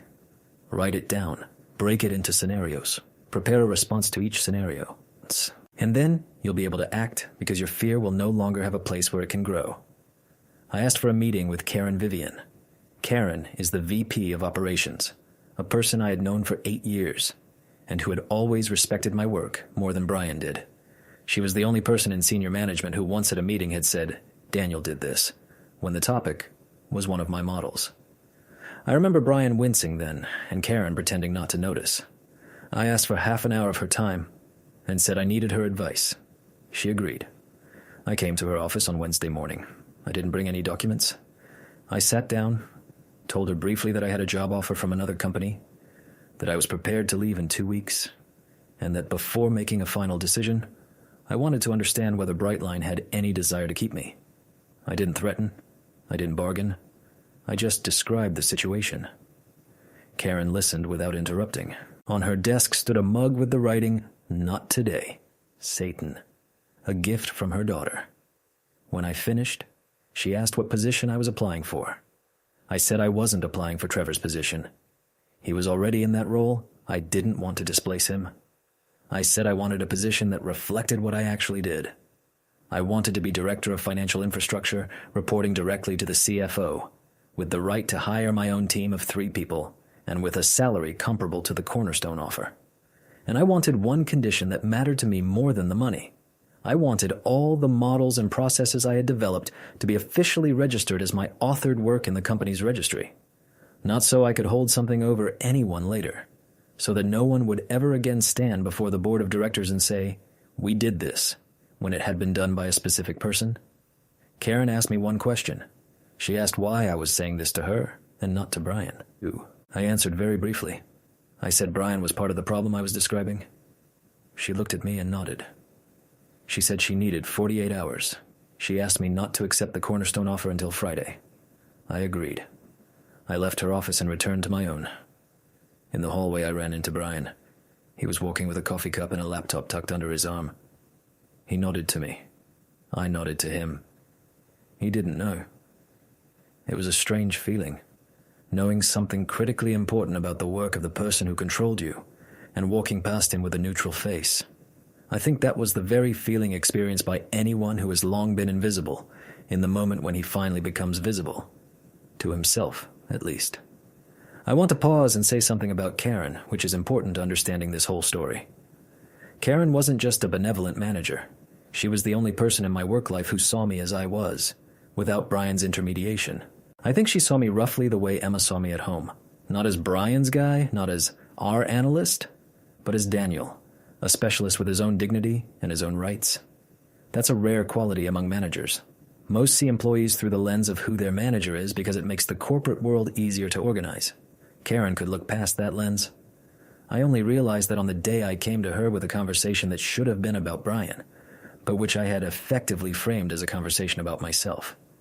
If Karen had been a different person, she would have gone straight to Brian and said, "Daniel is complaining about you. Deal with it." Brian would have been angry with me, would have punished me in some way, and the story would have ended badly. Karen took a different path. She went to the CFO because she understood that my situation wasn't a personal conflict but a structural problem. That's the difference between a manager who sees employees as resources of their managers and a manager who sees employees as independent professionals. There weren't many such managers at Brightline. I was lucky that one of them held a senior position. Without Karen, my story would have ended differently. I will never forget that. What happened during those 48 hours I learned only after the fact, and mostly from Karen herself, weeks later. She went to the CFO, a woman named Linda Park, who had been with the company for 4 years and had come from an entirely different industry. Linda didn't know me personally. More precisely, she knew me as Brian's guy, as one of the analysts under him. Karen showed her my document, the one I had written for myself and which I had attached to the meeting request. Linda read it twice. Then she called Trevor in and asked him to describe how financial planning functioned in his department. Trevor spoke for about 20 minutes, very confidently, very structurally, using all the right words. When he finished, Linda asked him 4 specific questions about 4 specific processes from my document. He couldn't answer 3 of the 4. The 4th he answered incorrectly. Linda thanked him and asked him to step out. Then she called Brian in. What they talked about, I don't know. I know the conversation lasted 1 hour and 40 minutes, and that Brian left Linda's office very pale. I want to describe one detail Karen told me about Linda's conversation with Trevor. One of the 4 questions was about the procedure for handling client overpayments. That's a routine process that happens once every 2 or 3 weeks, when a client mistakenly transfers more money to our account than they should. There's a specific protocol for it, which I'd written 4 years before, and which is described in one of the files in my folder. Trevor was supposed to know that process because he runs all financial planning. Trevor said something like, "We have a standard refund procedure that's applied in every case." Linda then clarified, "And who is responsible for initiating the refund? And what's the deadline by which we have to return the money?" Trevor didn't know. He said, "It depends on the situation." Linda pushed harder. "Do we have a policy on notifying the client? Or do we wait for the client to discover the overpayment themselves?" Trevor said he didn't have an exact answer, but he could find out. That, Karen told me, was the decisive moment. Linda understood that Trevor didn't grasp the basic processes he was supposed to oversee. She understood the company had a serious problem, and that the problem wasn't limited to one person. It was structural. Brightline's financial planning rested on a single analyst whose name wasn't even mentioned in her weekly reports. She arrived at this realization through my document. Without the document, she would have continued to believe that Trevor had everything under control, because Trevor spoke very persuasively. The document gave her the ability to ask specific questions. The specific questions gave her the ability to see reality. That, in my view, is the main technical lesson of this story. If you want someone to see the truth, don't describe the situation to them in your own words. Give them an instrument with which they can verify it themselves. The document I wrote in the basement over 4 evenings was exactly such an instrument. It didn't accuse Brian. It didn't beg pity for me. It simply described the system in such a way that any competent person, reading it, could ask the right questions and see the truth on his own. It was the most important document I ever wrote in my career, and it consisted mostly of tables and numbered lists. On Friday morning, Karen called me and asked me to come to her office at 10. I went. Linda Park was already sitting in her office. That was the first time I had spoken with the CFO one-on-one. Linda greeted me, introduced herself, thanked me for documenting my work. She said she had read my report and was impressed. She said the company was prepared to create a new position, Director of Financial Infrastructure, reporting directly to her. She named a salary that was $8,000 higher than the Cornerstone offer. She confirmed remote work 2 days a week and the right to hire a team.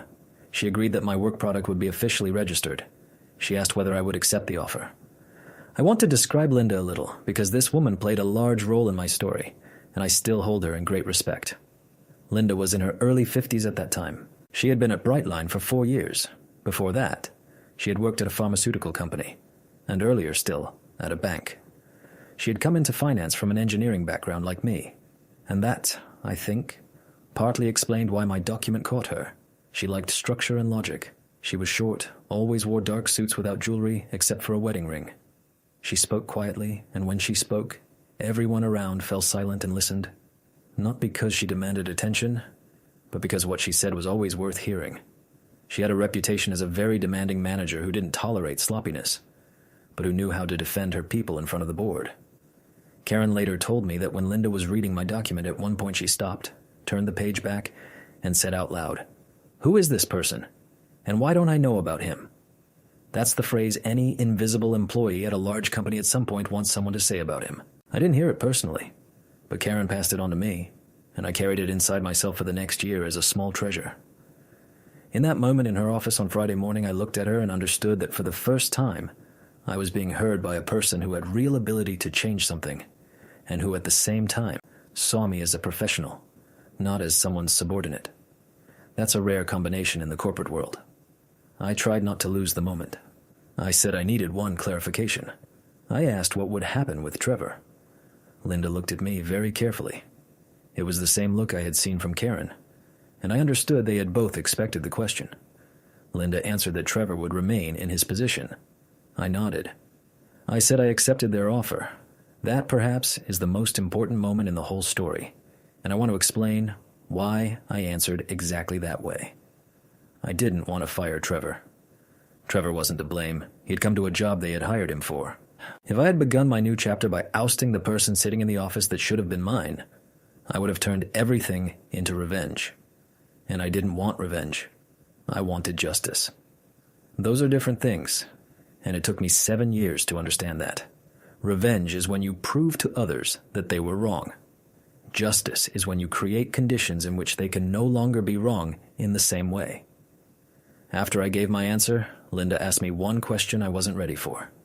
She asked, "Daniel, how do you see your role in 2 years?" That wasn't a standard interview question. It was the question of a person genuinely trying to understand what she's investing in. I was silent for about 10 seconds, then told her the truth. I said I didn't want to build another empire inside the company. I didn't want to recruit a team larger than what I actually needed.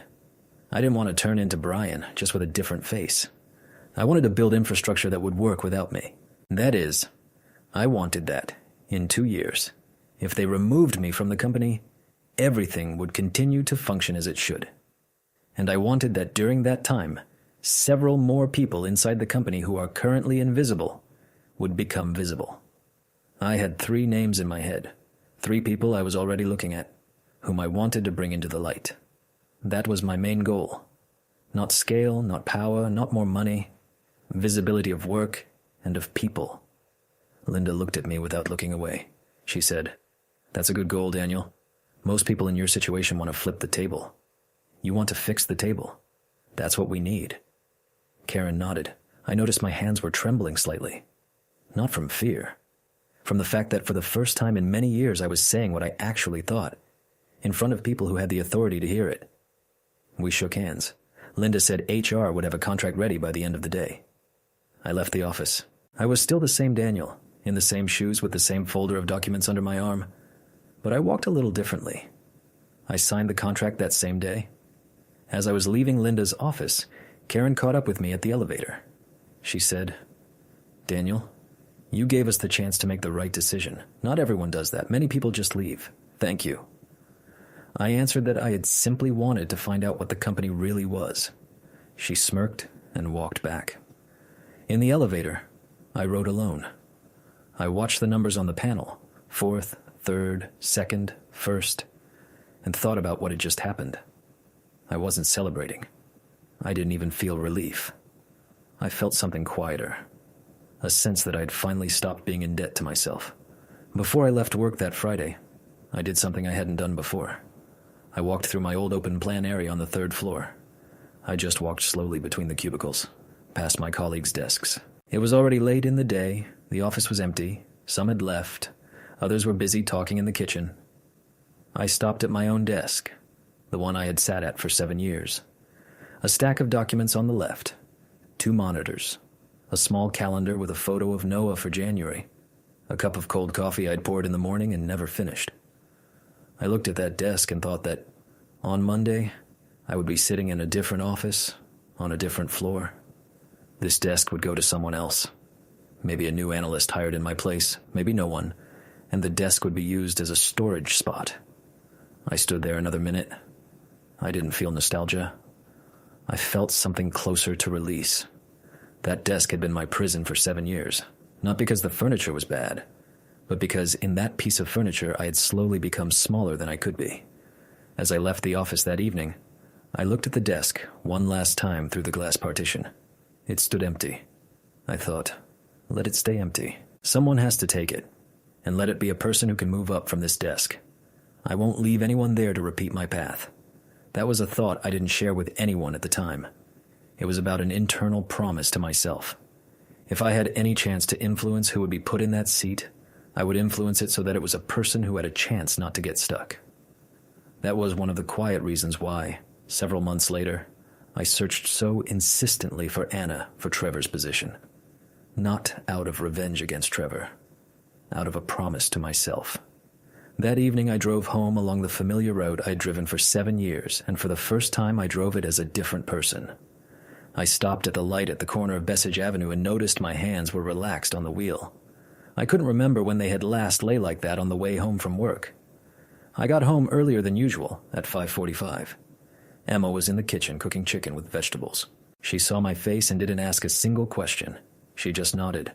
I walked over, hugged her from behind, stood that way for a minute. She put her hand on mine and said, "Go tell Noah that Daddy is home today." I went to the living room. Noah was on the floor, building something out of his blocks. I sat next to him. He looked at me and said, "Dad, you're home early? Are you sick?" I said, I wasn't sick. He asked why I was home then. I said I'd done something important at work today and decided to celebrate it with him. He thought for a second and said seriously, "Okay, then help me with this thing. It's not building right."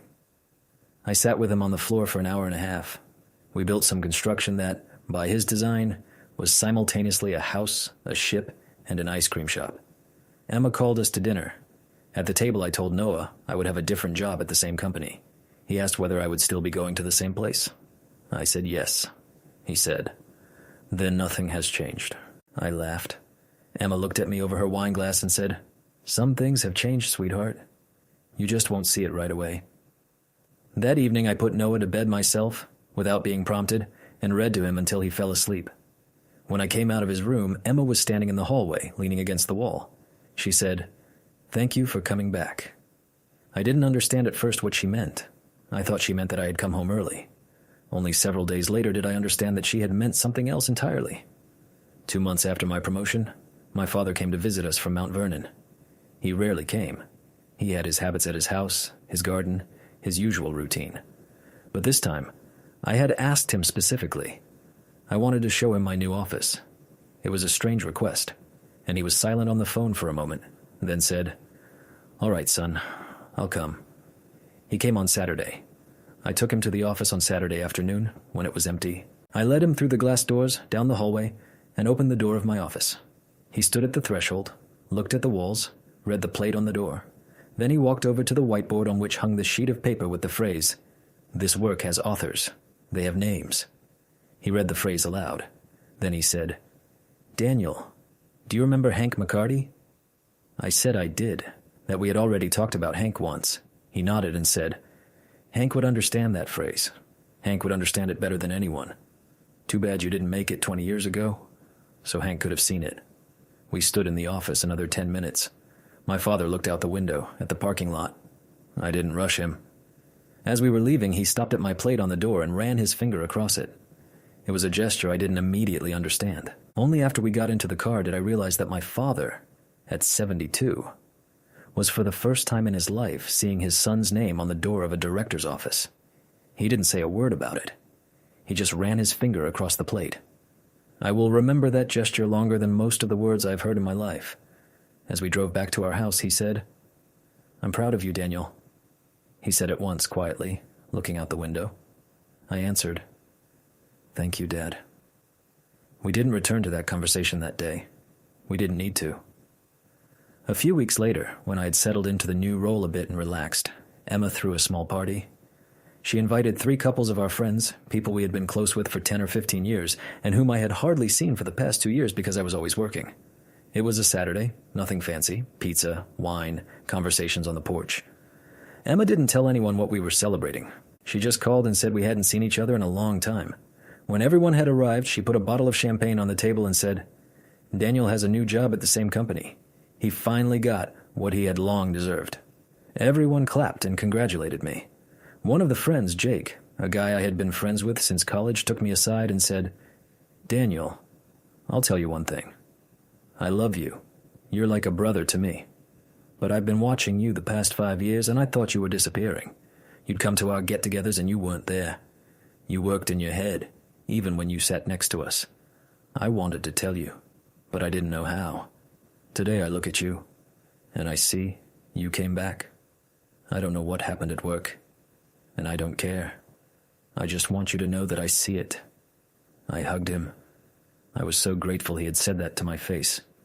Most people don't say things like that. Most people see that someone close to them is disappearing, and they keep silent about it, because they're afraid they'll make it worse. Jake wasn't afraid, and he said it at the right time. Not when I was at the bottom, but when I had already gotten out, and when I needed to hear that my return was visible from outside. That party, too, was one of those small events that, when I look back, seem very important.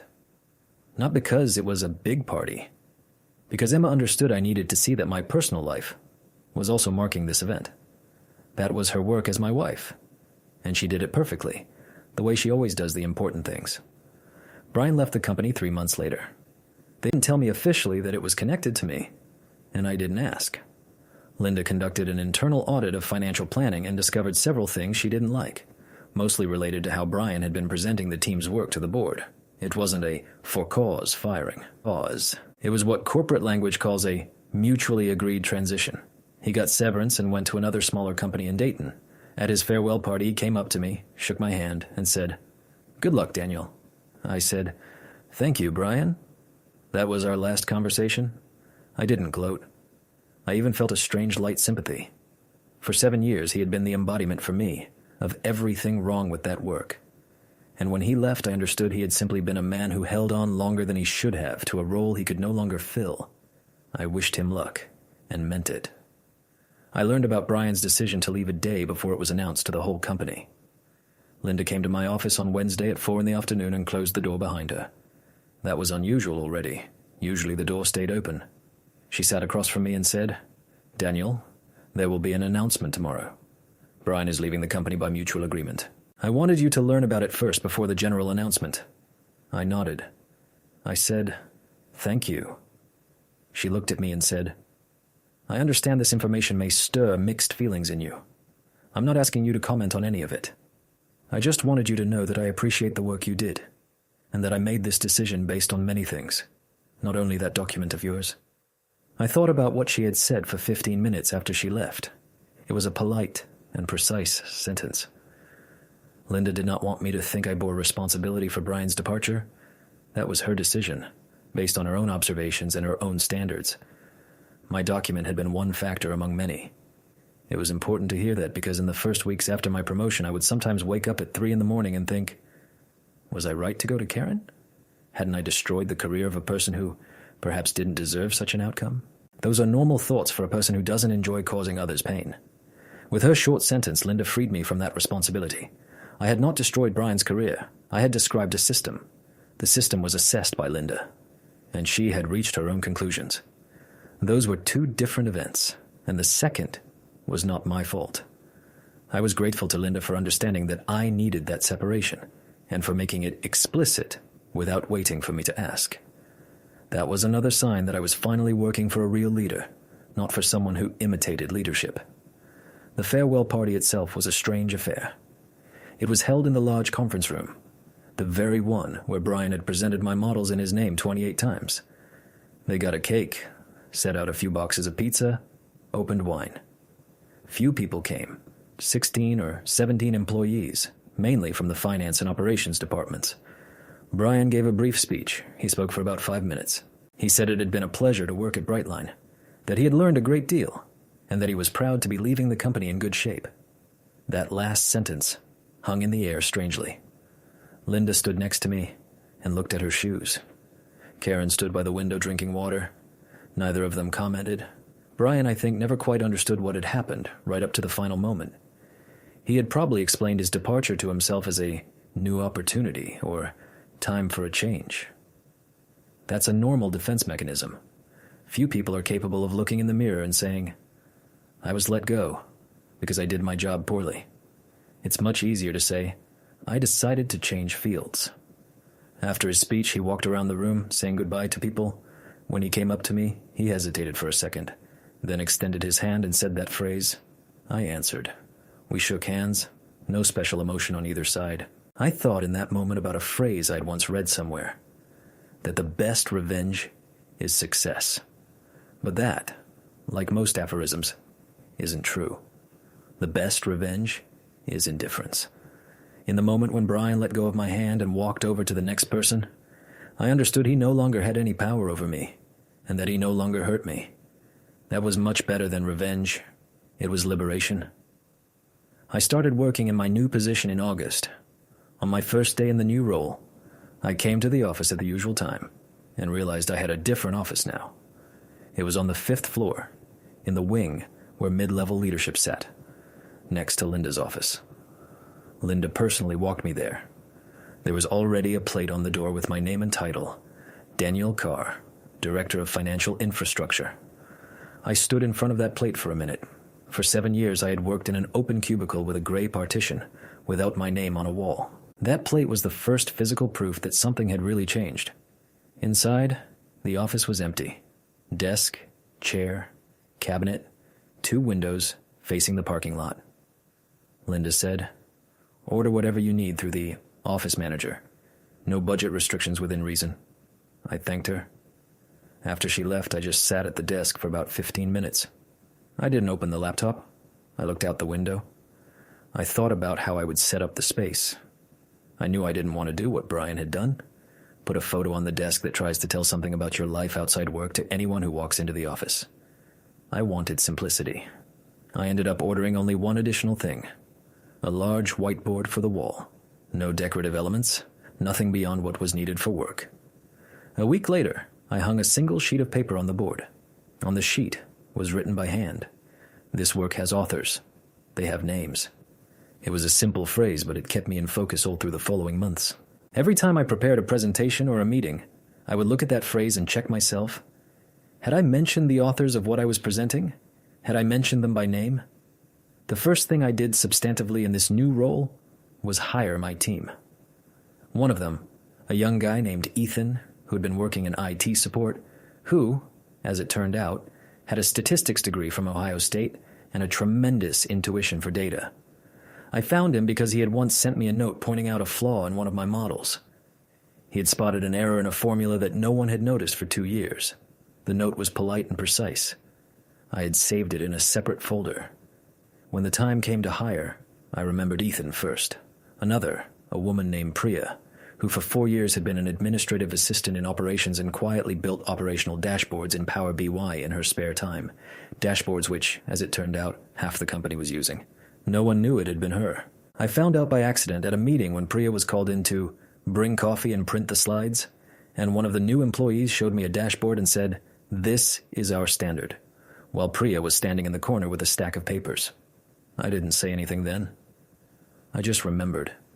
The third, my old colleague from the analytics department, Martin, who had taken me under his wing 7 years before, and who deserved more than he had ever received. I offered each of them a step up they wouldn't have gotten in 5 years of normal career movement. All three accepted within 24 hours. When Priya brought me her signed offer, she was crying. Not loudly. Tears were just running down her cheeks, and she wasn't wiping them away. She said, "I thought I had hit my ceiling." I said, "You hit the ceiling of the room you were in. The room is different now." I want to tell you a little about the conversation with Martin, because for me personally, that was one of the most important moments of this entire story. I invited him to lunch at a small place across the street from the office, a place we had both been to dozens of times. We sat by the window, ordered what we usually ordered. I told him I had an offer for him. I told him the salary, the role, the responsibilities. He was silent for about 30 seconds. Then he said, "Daniel, I'm 56 years old. I have 2 grandchildren. I thought my career had ended 10 years ago, that I'd sit in my corner until retirement trying not to fall behind the young ones." I answered, "Martin, you weren't falling behind the young ones. You were teaching them. I was one of them." He looked out the window in silence, then took off his glasses, wiped them with a napkin, and said, "Thank you. I accept." That was one of the quietest and most important thank yous of my life. When he started working in my team, he brought with him something I couldn't bring alone: institutional memory. He remembered things about the company that had happened before me. He knew why some processes had been set up the way they were, because he had been there when they were created. He became the voice in my team representing the long view. And every day, he came in with a face that said he wasn't missing a single minute. With Ethan, the story was different. I went to the IT department myself. I went there on Wednesday at 11 in the morning during normal work hours, with no advance arrangement. It was a large, open room with gray partitions between desks. Ethan sat in the corner, headphones on, looking at 3 monitors. I came up and stood next to him. He didn't notice right away. When he did, he took off the headphones and said, "Hello, Daniel. Did something happen with the system?" I answered that nothing had happened and that I wanted to talk to him about something else. I said there was an open analyst position in a new department, and I wanted to offer it to him. He was surprised. He said he had no finance background. I said he had a statistics background, and finance was just applied statistics plus accounting rules, and any smart person could learn the accounting rules in 6 months. I said I was hiring him, not for what he knew, but for how he thought.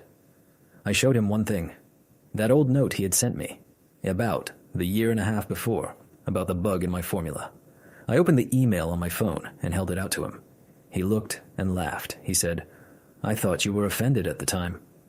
I said I had fixed the formula then and saved his note in a separate folder labeled, "People I'll hire if I ever have the chance." That was true. He looked at me for 10 minutes. Then he said, "Let me think about it until tomorrow." The next morning at 8:40, he came into my office and said, "I accept. There was one quality in him I liked from the very start. He didn't try to seem larger than he was. When he didn't know something, he said, 'I don't know.' When he doubted, he said, 'I'm not sure.'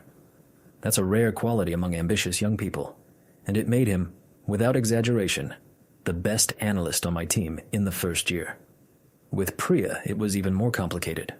When I went to her with the offer, she didn't believe for a long time that it was serious. She asked me 3 times whether it really was an analyst position and not expanded administrative assistant. I said it was an analyst position, with her own budget, with her own projects, and I wanted her to build dashboards for the entire company, not for one department in her free time between copying documents. She said she was scared.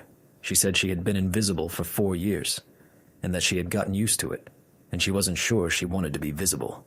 That was probably the hardest of the 3 conversations. I understood that Priya was describing the same thing I had lived through for 7 years, only in a more severe form. I'd at least had a position on which my work was formally expected, even if it wasn't acknowledged. Priya hadn't even had that. She had built dashboards in her spare time, and the dashboards were used, and no one had ever thanked her for them out loud.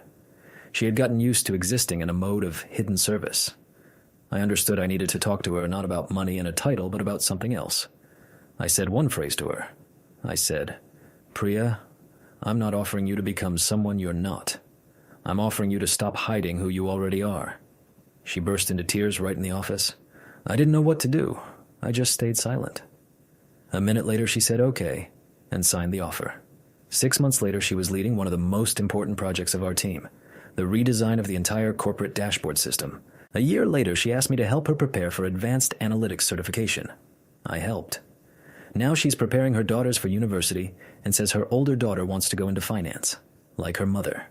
The phrase "like her mother," she said to me at one of our lunches, and I didn't know how to react. I just nodded. It was, perhaps, the most beautiful compliment my work had ever received. Not my salary, not my title, my work. The fact that I had created conditions in which a woman who for 4 years had carried coffee to meetings was now telling her daughter, "Go into finance, like your mother." In the first 3 months in the new role, I held a series of meetings that, at any company, occupy a central place in the early period of a new role. I met one by one with each of the 13 heads of other departments. I asked each of them the same set of questions. What in the financial infrastructure currently works well? What frustrates you? What would you like to exist that doesn't yet? I took about 40 pages of notes. I found patterns. Most of the leaders complained about the same 3 things. First, the lack of quick answers to simple questions about their own budget. Second, the inability to see historical trends without going through our department. Third, constant surprises at the end of the quarter when it would suddenly turn out that some expense or revenue line looked different from what had been expected. Based on those notes, I built our team's plan for the first year. That plan was then discussed in real time with each of the leaders, and each of them could influence priorities. That was a very simple principle that no one in the company had systematically applied before. Ask users what they need, rather than guess.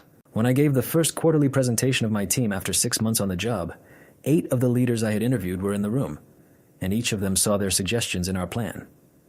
That was the first meeting in my career where the applause was purely for the work, not for the presentation, not for the arrows on the board, for the work.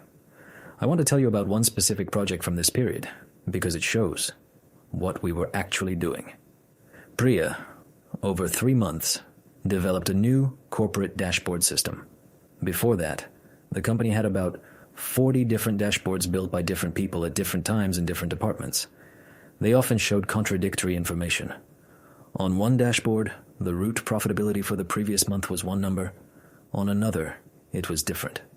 That was the result of different dashboards using different definitions and different data sources. Priya sat down and over 3 months redesigned the whole system. She kept only 11 dashboards, but those 11 showed correct information, consistent with each other, updating automatically. When we launched the new system, we did one thing that hadn't been done at the company before. We called a meeting with all heads of departments at which Priya personally gave the presentation of her system. Not me, Priya. Standing in front of 20 leaders, all of them senior to her in title, and explaining what she had done and why. Her hands trembled a little for the first 2 minutes. Then she found her rhythm, and by the end of the presentation, the room was listening to her as the professional she was. When she finished, one of the leaders, Karen Vivian, raised her hand and said, "Priya, thank you for the brilliant work. I have a question.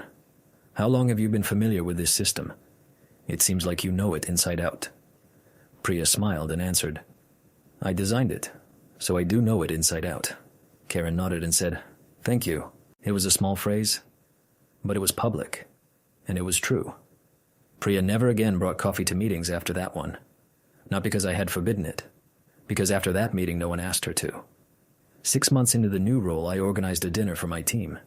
It was my first attempt to create a tradition for us. We went to a small steakhouse in downtown Columbus, a place I had never been to before. There were 4 of us. Me, Ethan, Priya, Martin. I booked a corner table so we could talk normally. When we were all together, I gave a short speech I hadn't prepared in advance, but which is important to me to this day. I said, "I want to thank each of you, not for agreeing to work with me. That was your rational career investment. I want to thank each of you for trusting me without grounds. When I made you my offer, I had no track record as a leader. I had only my 7 years working as an analyst, and one interview with the CFO that could have ended differently. You trusted me on the basis of very thin evidence. That means you gave me more than I gave you, and I will try not to forget that for as long as I'm your manager." Everyone was silent. Then Martin raised his glass and said, "To the authors." We clinked glasses. That phrase has since become our internal toast. Every time we sit together at a corporate event, one of us raises a glass and says, "To the authors," and the rest of us echo it. It's a small ritual that no one but us understands, and that's fine. Not every internal ritual has to be understood from outside. That dinner was, perhaps, the most important moment of the first year in the new role. Not the presentation to the board, not the annual report, not the promotions. That dinner, where I finally said out loud, to people I respected, that I saw them, and they saw that I saw them. Over the next 8 months, we rebuilt the work of the finance department. We created a system where no model depended on a single person. We introduced a mandatory authorship procedure in which the creator's name is recorded inside the model itself and in any presentation based on it. We launched an internal training program in which any employee could sign up for a course on financial modeling, free, on company time. In the first year, 23 people went through it. 4 of them later transitioned into new positions inside the company. We reduced overtime hours in the finance department by 38%. We cut the number of errors in quarterly reporting nearly threefold. I know these numbers exactly because I counted them myself. That was my job. Once Linda came into my office on a Friday evening, set a bottle of red wine on my desk and said, "This is from me, not from the company." I smiled. I thought about another bottle that was still on the shelf at home. This one was different. This one was from a person who knew what she was giving it for. I want to describe one more detail that has, over time, become symbolic for Emma and me. Emma works as a nurse at a children's hospital. She's been there 7 years, in the same position.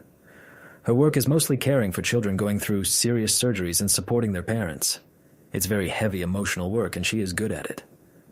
After my promotion, a quiet shift happened in our family that I haven't mentioned before. Emma got an offer to move into a managerial role. She was to become the head nurse of her unit. It was a promotion, a raise, new responsibilities. She thought about it for 2 months. Earlier, when I had been working in invisibility mode and coming home at 8 in the evening with the face of a defeated man, Emma couldn't make a decision like that. She had too much on her plate at home. The entire social and emotional work of the family rested on her. She couldn't take on managerial workload too. After my changes, for the first time in many years, space opened up for her to think about her own career. She accepted the offer 2 months later. She is now the head nurse. She did it because I no longer came home like a zombie, and because I could take on a share of the household work I hadn't been able to before. I didn't immediately realize this effect of my promotion. I thought I was changing my life. I didn't understand I was also changing hers. When we sat on that porch with tea in our hands and she said, "You came back," part of what she meant was about this, that she now had space too, to become the person she wanted to be. Families are arranged in such a way that when one person contracts, the other contracts along with them. And when one starts to breathe more freely, the other also starts to breathe more freely. That's a very serious responsibility. Your share of the shared breath. I didn't understand it until that year. Now I do. I want to tell you about one crisis that hit me in the new role in February. It was a good test of whether the company had really changed or only on paper. One of our largest clients, a chain of warehouses in Illinois, had an incident with our freight. 2 of their distribution centers received shipments that had been mixed up by the routing system, and as a result, the client's operations stopped for a day and a half. They issued us a penalty for $800,000. That was more than the value of the shipments themselves for the entire year. The board of directors held an emergency meeting on Saturday morning. I was asked to prepare a full financial analysis of the incident and a response plan within 24 hours. Previously in such a situation, Brian would have gathered the team, delegated half the work to me, then made a presentation with my numbers under his name. This time, I did it differently. I gathered my team Saturday at 9 in the morning. Ethan, Priya, Martin all came without a complaint, on a Saturday. We split up the work like this. Ethan dug into the routing system data and looked at how this could have happened. Priya built a financial impact model. Martin looked into historical similar disputes and what stance would help us in negotiations. I pulled it all together and prepared the presentation. By 11 on Saturday night, we had a 38-page document. Each page indicated who had done it. I didn't remove names even on the cover page. When I presented the analysis to the board on Sunday at 11 in the morning, I said one sentence at the start. I did not produce this analysis alone. This analysis was produced by a team of 4. I'm presenting it because I am their manager. One of the board members, the same Greg I mentioned earlier, slowly nodded. The analysis showed that our actual liability was not $800,000 but $42,000. The rest was normal operational variance and lost client revenue they had no legal right to demand from us. We went into negotiations Monday. 2 weeks later, we paid the client $55,000 and got a renewed 3-year contract because they saw how we responded to a problem. That was, perhaps, the most important moment in my entire first year in the new role. Not because we saved the company $745,000, because I had proven, to myself, to my team, and to the company, that the new way of working works not only in calm times. It works in crisis, too. Maybe especially in crisis. In August, exactly a year after my promotion, I had my annual review with Linda Park. It was the first full review in which I was not the recipient of an evaluation, but a participant in the discussion. Linda had prepared a small document, 3 pages in which she described what she saw in my department's work over the past year. She went through each direction I had stated and said where I had hit the target, where I had fallen short, and where I had exceeded expectations. That was very rare in my career, a meeting in which I was being assessed by a person who actually understood what I did, and who was assessing me by my own goals, not by abstract metrics with little relationship to actual work. When we had gone through the document, Linda set it aside and said, "Daniel, I want to ask you one thing, not as your manager, but as a person. What do you yourself think about your first year?" I answered that I thought I had done about what I had aimed for, plus a bit more. She said, "And what was the hardest part?" I thought for about 5 seconds. I said the hardest part was to stop comparing myself with the Daniel who had spent 7 years waiting for recognition. The Daniel kept sitting in my head and trying to extract compensation for the past, through big projects, through loud achievements, through recognition. But that compensation is impossible. Time that was lost cannot be returned. And the hardest task of the year was gradually to let that Daniel go, and to start working as a person who doesn't owe anything to anyone. It still doesn't fully come naturally, but it comes more naturally than at the start. Linda heard me out, was silent, and said, "That's a very mature answer." Then she added one phrase that struck me. "Most people in your situation spend the next 10 years punishing the company that underestimated them. You're not doing that. That's rare. That's the maturity I can't hire from outside." I didn't know what to say. I just nodded. As I was leaving her office, I realized I had just received the real compensation for those 7 years. Not financial, but emotional. I had received confirmation from a person whose opinion mattered to me that I was doing my work right and that I was doing it in a way that was itself of value to the company. That was worth more than any of my bonuses that year. I want to tell you about another side of the relationship with Linda that became important to me over time. Linda is my first real mentor in my whole professional life. Before her, I'd had bosses who managed me, gave tasks, assessed results, sometimes praised, more often criticized. None of them was a mentor. There's a difference between a manager and a mentor. A manager controls your work. A mentor invests in your trajectory.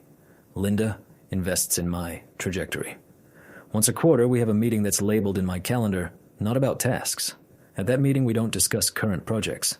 We discuss me, where I want to be in 5 years, what skills I need for that, what my weak spots are, and how to strengthen them, what I do out of inertia, what I could do differently. These conversations are uncomfortable. They demand a level of honesty with myself that I'm not used to, but they change me. I think in a few years I'll once again be standing in front of some new choice. Maybe changing roles again. Maybe changing companies. Maybe changing something deeper. And when that moment comes, I'll have a better model of my own desires and my own possibilities than ever before. Not because I matured on my own, but because I have a person who, once a quarter, helps me calibrate that model.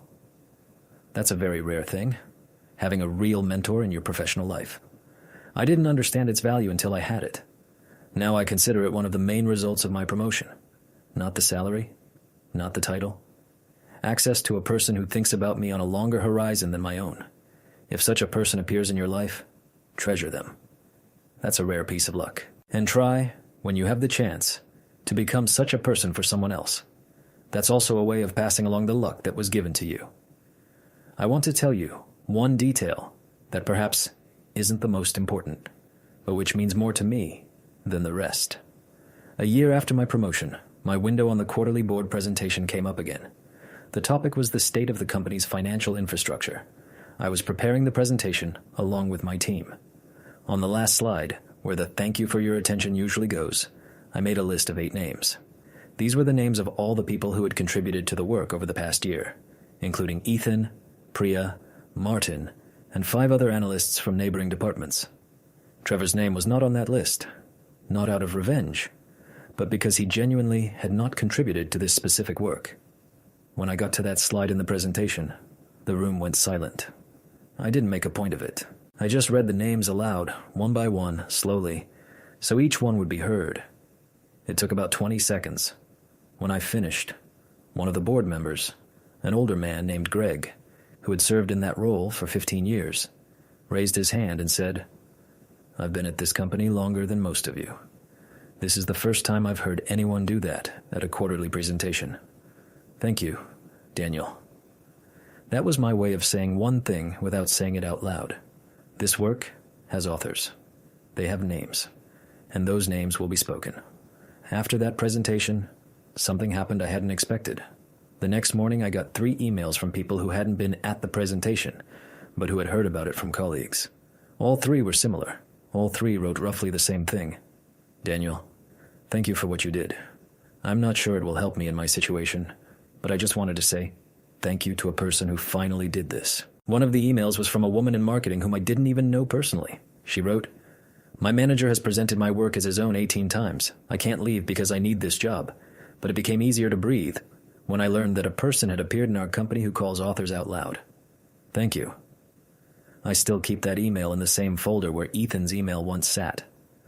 I understood that day that I had done something more than read 8 names on one presentation. I'd opened a small crack in the system. Through that crack, something new started to seep in, a kind of recognition that there are many invisible people in the company, and that this can be changed. I didn't do it deliberately. I was just trying not to be like Brian. But sometimes the refusal to follow a bad model becomes a model for others.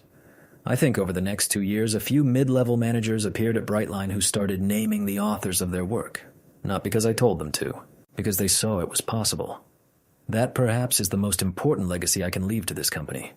Not the numbers, not the models, not the procedures. Just an example that one can work differently. Trevor left the company another 4 months later, quietly, without scandal. He went back into consulting, I was told. I didn't follow up. They put an internal candidate in his position, one of the analysts, a woman named Anna, who had gone through my training program and turned out to be very strong. That, honestly, was the best possible outcome. Trevor wasn't the problem. The problem was the system that had allowed Trevor to be hired into a position where he couldn't be successful. When the system changed and Trevor left, his place was taken by a person who actually fit. No drama, just work. I want to tell you a little about Anna, because her story is a small parallel version of mine. Anna had worked at the company for 5 years as a senior analyst. She was a very strong specialist, but she had always been passed over. She had a manager whom we won't name. He's not a bad person. He's just from the same breed as Brian, and he had favorites too, and Anna wasn't among them. When Trevor left, Linda called me and said, "We have an open position that we'd previously have filled with an external candidate by default. I want to try differently. Do you have internal candidates worth considering?" I thought for a minute and named 3 people, one of whom was Anna. We interviewed all 3 candidates very thoroughly, by the same criteria as we usually interview external candidates. Anna won that process not because I lobbied for her. I didn't lobby. I just put her on the shortlist. She won because, after 3 hours of interview, she had the deepest understanding of the company's operations of all the candidates. And because she was the only one of the 3 who asked questions about the team rather than the title and compensation. When we communicated the decision to her, she said one phrase to Linda that Linda later repeated to me. She said, I thought my career had ended at year 5 here. I'd begun preparing to leave for another company. Thank you for looking at me. That was almost the same phrase Priya had said when I made her the offer, and it was almost the same phrase I myself could have said to Linda when she offered me the director position. There is a common structure to these stories. An invisible person who works well, whom no one sees.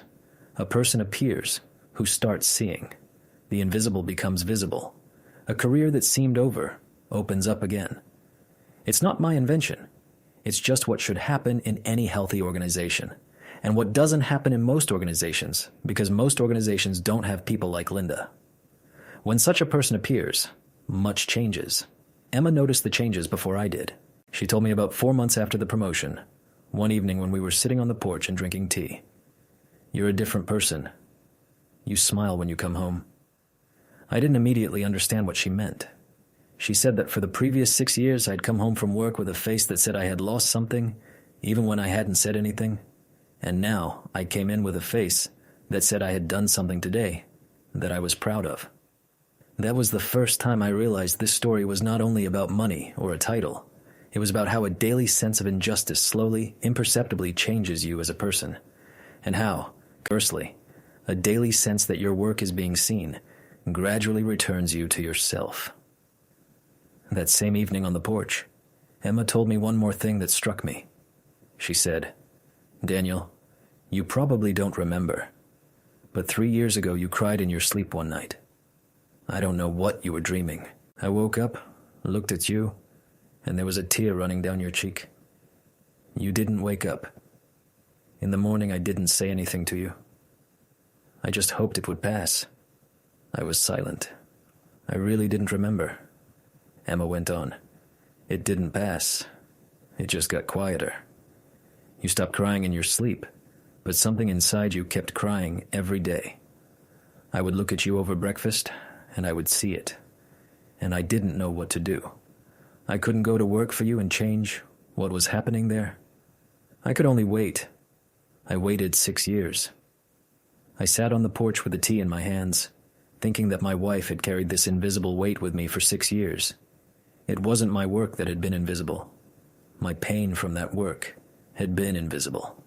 And the only person who had seen it was the person sleeping in the same bed. Emma was no martyr. She didn't make a feat of it. She just loved me, and she waited for me to see for myself what she had seen long ago. I took her hand. I said, "Forgive me for making you wait so long." She smiled and said, "I don't forgive you, Daniel, because there's nothing to forgive. I love you. Those are 2 different things." That was one of the most precise sentences I've ever heard in my life. Forgiveness and love are 2 different things. When you are loved, you don't need to be forgiven. You are simply continued to be loved and waited for to come back. I think there has never been a more important conversation in my life than that conversation on the porch with a cup of tea in my hands when I was 38, and when I finally understood what it means to be loved without conditions. That night, I couldn't fall asleep for a long time. I lay there thinking about one thing. I thought about how that year I'd said goodbye to one Daniel and met another. The old Daniel had been a good man in many ways. Conscientious, reliable, responsible, respected by friends and loved by family. But he had also been a man who didn't know how to set boundaries, who didn't know how to demand his own, and who had imperceptibly to himself allowed others to use his strengths without compensation. That old Daniel had lived inside me for 7 years at Brightline. He didn't leave all at once. I let him go gradually, somewhere in Brian's office during the conversation about a career marathon, somewhere on the Friday all hands when Jennifer was holding 2 coffee cups, somewhere on a phone call to my father from a gas station parking lot. Each of those moments was a small farewell. And when Emma told me that phrase about forgiveness and love, I understood the farewell had already happened. I was a new person. That new person was neither better nor worse than the old one. He was simply different. He was capable of saying no. He was capable of demanding his own. He was capable of seeing how people around him were used and counteracting it. And that new person was, for the first time in my life, fully my own. He didn't belong to Brightline, to Brian, or even to Emma. He belonged to himself. That was a new feeling, and I understood that night that I didn't want to lose it. Whatever happened next, I would not return to the old Daniel. Never. Noah is 7 now. I take him to school 3 times a week. I get home at 6 because I have 2 days of remote work, and because my team works on the principle that no one writes to anyone after 7 in the evening. We still meet our deadlines, sometimes early. I read books to Noah at bedtime again. We just finished the second part of the Boy and Dragon series and started a series about a girl who talks to ravens. Hunter, our golden retriever, now sleeps at my feet while I read. I still drive the same Honda CR-V. I didn't buy a better car, because this one works for me, and because I understood one thing about money I hadn't understood before. Money you receive as compensation for invisibility never brings joy. No matter how much of it there is, it always feels like hush money. Money you receive as recognition feels entirely different. It becomes part of you. The suit I bought in March, 7 years of my life ago, is still hanging in the closet. I sometimes think about throwing it out, but I never get around to it. Maybe one day I'll wear it to a friend's wedding. Maybe not. Maybe just let it hang, as a quiet reminder that I had been ready, and they hadn't been ready. Last Saturday, Noah and I went to the zoo. It was exactly a year after the last time I'd been there with him. That same Saturday, after the conversation with Brian. I hadn't planned it deliberately, we just decided to go, and Emma later, when we had returned, said, "Do you know what day it is today?" I didn't get it at first, she reminded me. I thought about it then. So much had changed in the year that the previous Saturday already felt like someone else's life. Noah and I stood at the lion enclosure, and Noah, now 7, not 6, was asking entirely different questions. He asked why the lion was lying down and not hunting. I said lions hunt once every few days, and the rest of the time, they lie around. He said, "It's probably because they've already proven everything." I laughed. He said it seriously, the way kids say serious things. I thought in that moment that I was no longer sure I was doing this work to prove anything to anyone. I'm doing it because I like it. That perhaps is the biggest difference between that Daniel and this one. That Daniel worked to survive and to earn. This Daniel works because he likes what he does and because he understands the company needs it. They are 2 very different lives, although from outside they look similar. Both drive the same Honda CR-V to the same job in Columbus. But on the inside, they're walking different roads, and I know which of them I prefer to walk. I want to describe an ordinary workday of mine now, so you can see what it looks like in practice. I wake up at 6:30. I no longer drink coffee in the morning. That's a small habit I changed in the past year, and I'm not sure exactly which of the changes in my life prompted me to do it. I have breakfast with Emma and Noah, usually oatmeal with banana and toast. At 7:30, I drive Noah to school. I get to the office around 8:30, or on remote days, I go down to the office on the second floor that Emma and I set up for me after the promotion. The first thing I do is open, not my email, but my work notebook. I now have several, 1 per quarter, and in each, I keep notes I make over the course of the day. I read the latest entries and think for about 5 minutes before picking up anything new. That's a habit Martin once taught me. He said any work is better if you start by remembering where you left off. Before lunch, I usually have 1 or 2 meetings, and a couple of 1-hour blocks for solo work. I no longer answer email instantly. I designate 2 slots for it, 1 at 11, 1 at 4. That decision I also made after the promotion, and it sharply improved my concentration. At lunch, I'm usually either alone, or with Martin, or with Priya. The 3 of us hold a tradition of having lunch together on Wednesdays. After lunch, I have a weekly meeting with my team that lasts exactly 45 minutes. I designed it that way so it wouldn't go over. Meetings at our company used to last exactly an hour, because that's what was in the calendar, and often the last 15 minutes ran empty. I rebuilt our meetings to 45 minutes, and they got noticeably tighter. At 6, I closed the laptop. Not start wrapping up, not finish one last task. At 6, I close the laptop. If it's a remote day, I leave my office and go upstairs, to the kitchen, to the family. If it's an office day, I leave the building and get in the car. I never work after 7, because my team doesn't work after 7, and I don't want them getting messages from me that put them in the position of respond or not. When a manager writes in the evening, that's always pressure, even if he specifically writes no rush. So I just don't write. It's a very simple principle, and it works. If you're listening to this now and recognizing yourself, if you're the person on whom a department rests, whose name has not once been spoken at a quarterly presentation, who gets a 3% raise and a letter from HR, I want to tell you one thing. The most dangerous story you'll be told at a job like that is the story of patience. Patience is good when it leads somewhere. When it becomes a form of invisibility, it destroys you. Don't leave in anger. Leaving in anger is a bad strategy because anger makes you rush. Leave with calculation. Sit down and tally what you give and what you get. Write it down. Show it to yourself, and then show it to those who make decisions. But not to them first. To yourself first. Because until you've seen your own price, you won't be able to defend it to anyone. I want to tell you about something I understood after all of this, and which I think may be useful to you. I used to think that fairness at work was something that should happen automatically. That if you do the work, someone above will inevitably see and reward you.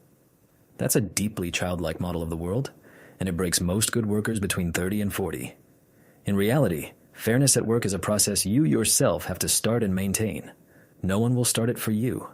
Not a good boss, not a bad boss, not even the HR department with their merit recognition programs. It's your job to see your own price and demand it. And that work is not done once. It's done every couple of years, at every new stage. I'm currently Director of Financial Infrastructure. In 3 years, that may stop matching my capabilities. Then, I'll have to do the same work again. See my new price, document it, and present it to those making decisions. It's not a one-time effort. It's a new skill that has to be learned, and that has to be practiced for the entire career. I also want to share an observation that was important to me. After my story ended well, colleagues started coming to me. Not one or two, but a whole series of people over the next several months. They would come to my office, close the door, and describe their own situations, which were like mine. They weren't being paid for their actual contribution. Their work was being claimed by others. They were being passed over for promotions. Each of them wanted to understand how I had gotten out of it.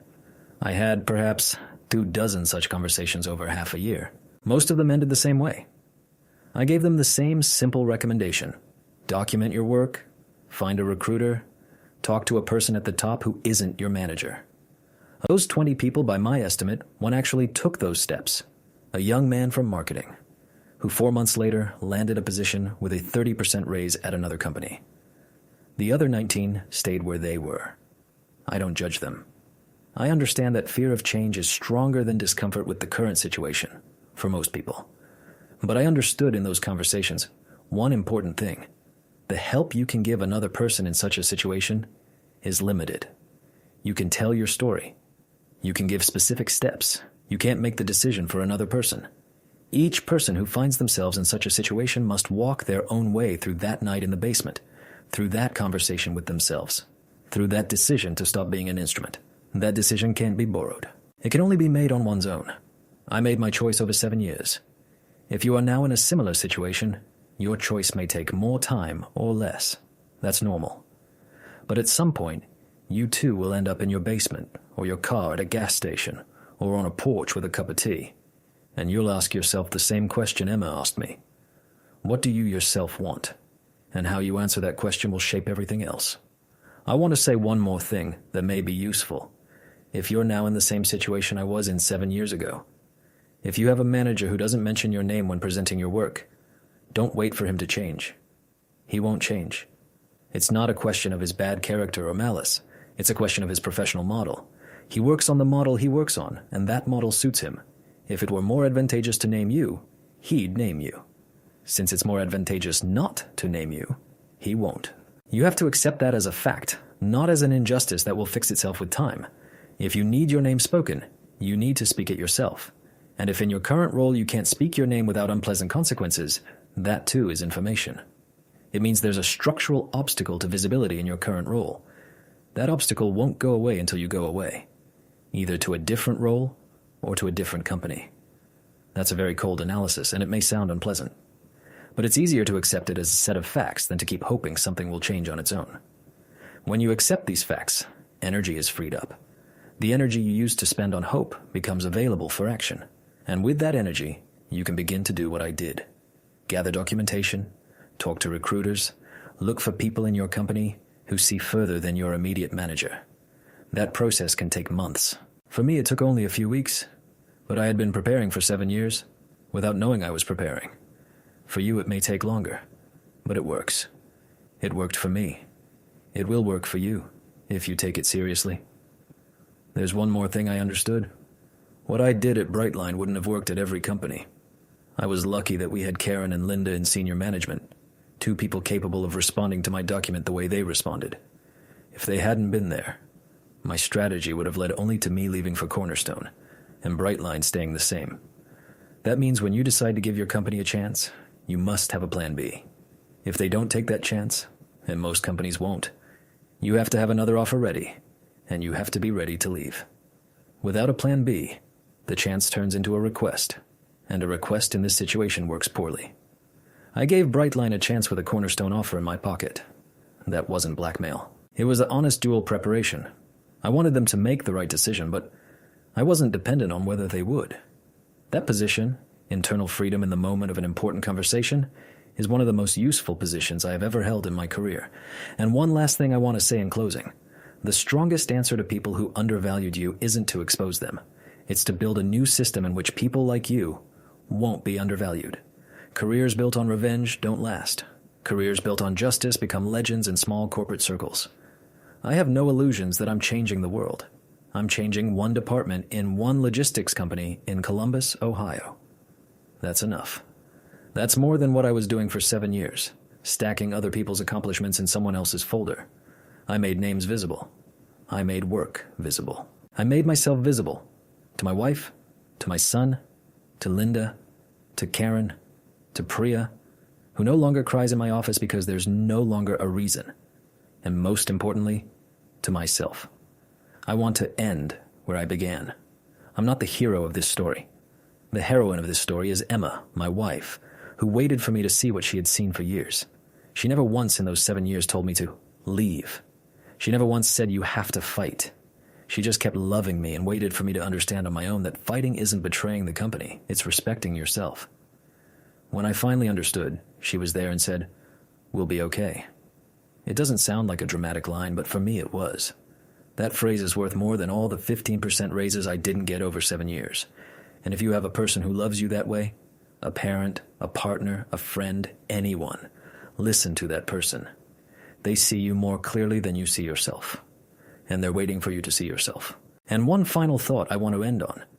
There comes a moment in the life of every person who works in a large organization when you have to decide who you want to be. Will you be someone who endures or someone who demands? Will you be the one who hides behind someone's back or the one who stands on his own name?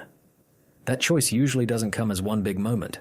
It comes in small portions, in dozens of small situations, in dozens of conversations, in dozens of moments when you can stay silent or speak. Each individual decision feels small and unimportant. But those small decisions, like grains of sand, accumulate into your professional self. And one fine day, you discover you have such a self, and it's either yours or someone else's. For 7 years, someone else's self was being built in me, the self of a good instrument in the hands of a mediocre boss. I stopped being that instrument not because I became a hero, but because one day I got tired. And when I got tired, I had the sense not to leave in resentment, but to sit down and do the math. If you're tired, that's not weakness. That's a signal. A signal that you need to do the math. And maybe your answer will be different from mine. Maybe you need to leave the company. Maybe you need to change professions. Maybe you need to stay where you are, but change your relationship with your own work. I can't decide that for you. But I can say one thing. Don't ignore tiredness. Don't drown it in work.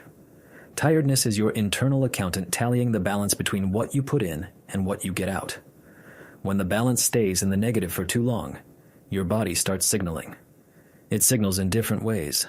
For me, it was the bottle of whiskey I would look at in the evenings, and Noah's drawing in which I was barely there. For you, it may be something completely different. But those signals exist for everyone. They have to be heard. Not silenced, not denied. Not just heard, and then sat with to do the math. I'm wrapping up this story. I recorded it over several evenings in a row, and I'm not sure I managed to tell it all the way I wanted to. I'm a financial analyst, not a writer, and I know that in places I have too many numbers and too few images. Maybe that's my style. Numbers are what I understand best. but I want to try ending with one image. I imagine that there's a table in my head, a big table for my whole life. In one column is what I gave, in another is what I received. For 7 years at Brightline, I honestly invested in the first column and looked poorly at the second. When I finally looked, the difference turned out to be too large, and I understood one simple thing that I want to leave you with as a takeaway. That table needs to be checked regularly, not once every 10 years, not when it already hurts too much, but every few months, the way you check the oil in your car. If the gap between the columns is growing, something is wrong. If the gap is stable or shrinking, things are fine. It's a very simple instrument. It works in work, in friendship, in love, in any relationship you invest in. Don't let the gap grow for 7 years. Check the table. That's your right and your responsibility as an adult. No one else will check it for you. Thank you for listening to the end. I hope some piece of my story turned out to be useful for you. And if it did, you know what to do. If this story resonated with you, like and subscribe. I'm not a professional storyteller. I'm a financial analyst who one day decided to stop being invisible. That was enough. Take care of yourself. Count your worth. See you next time.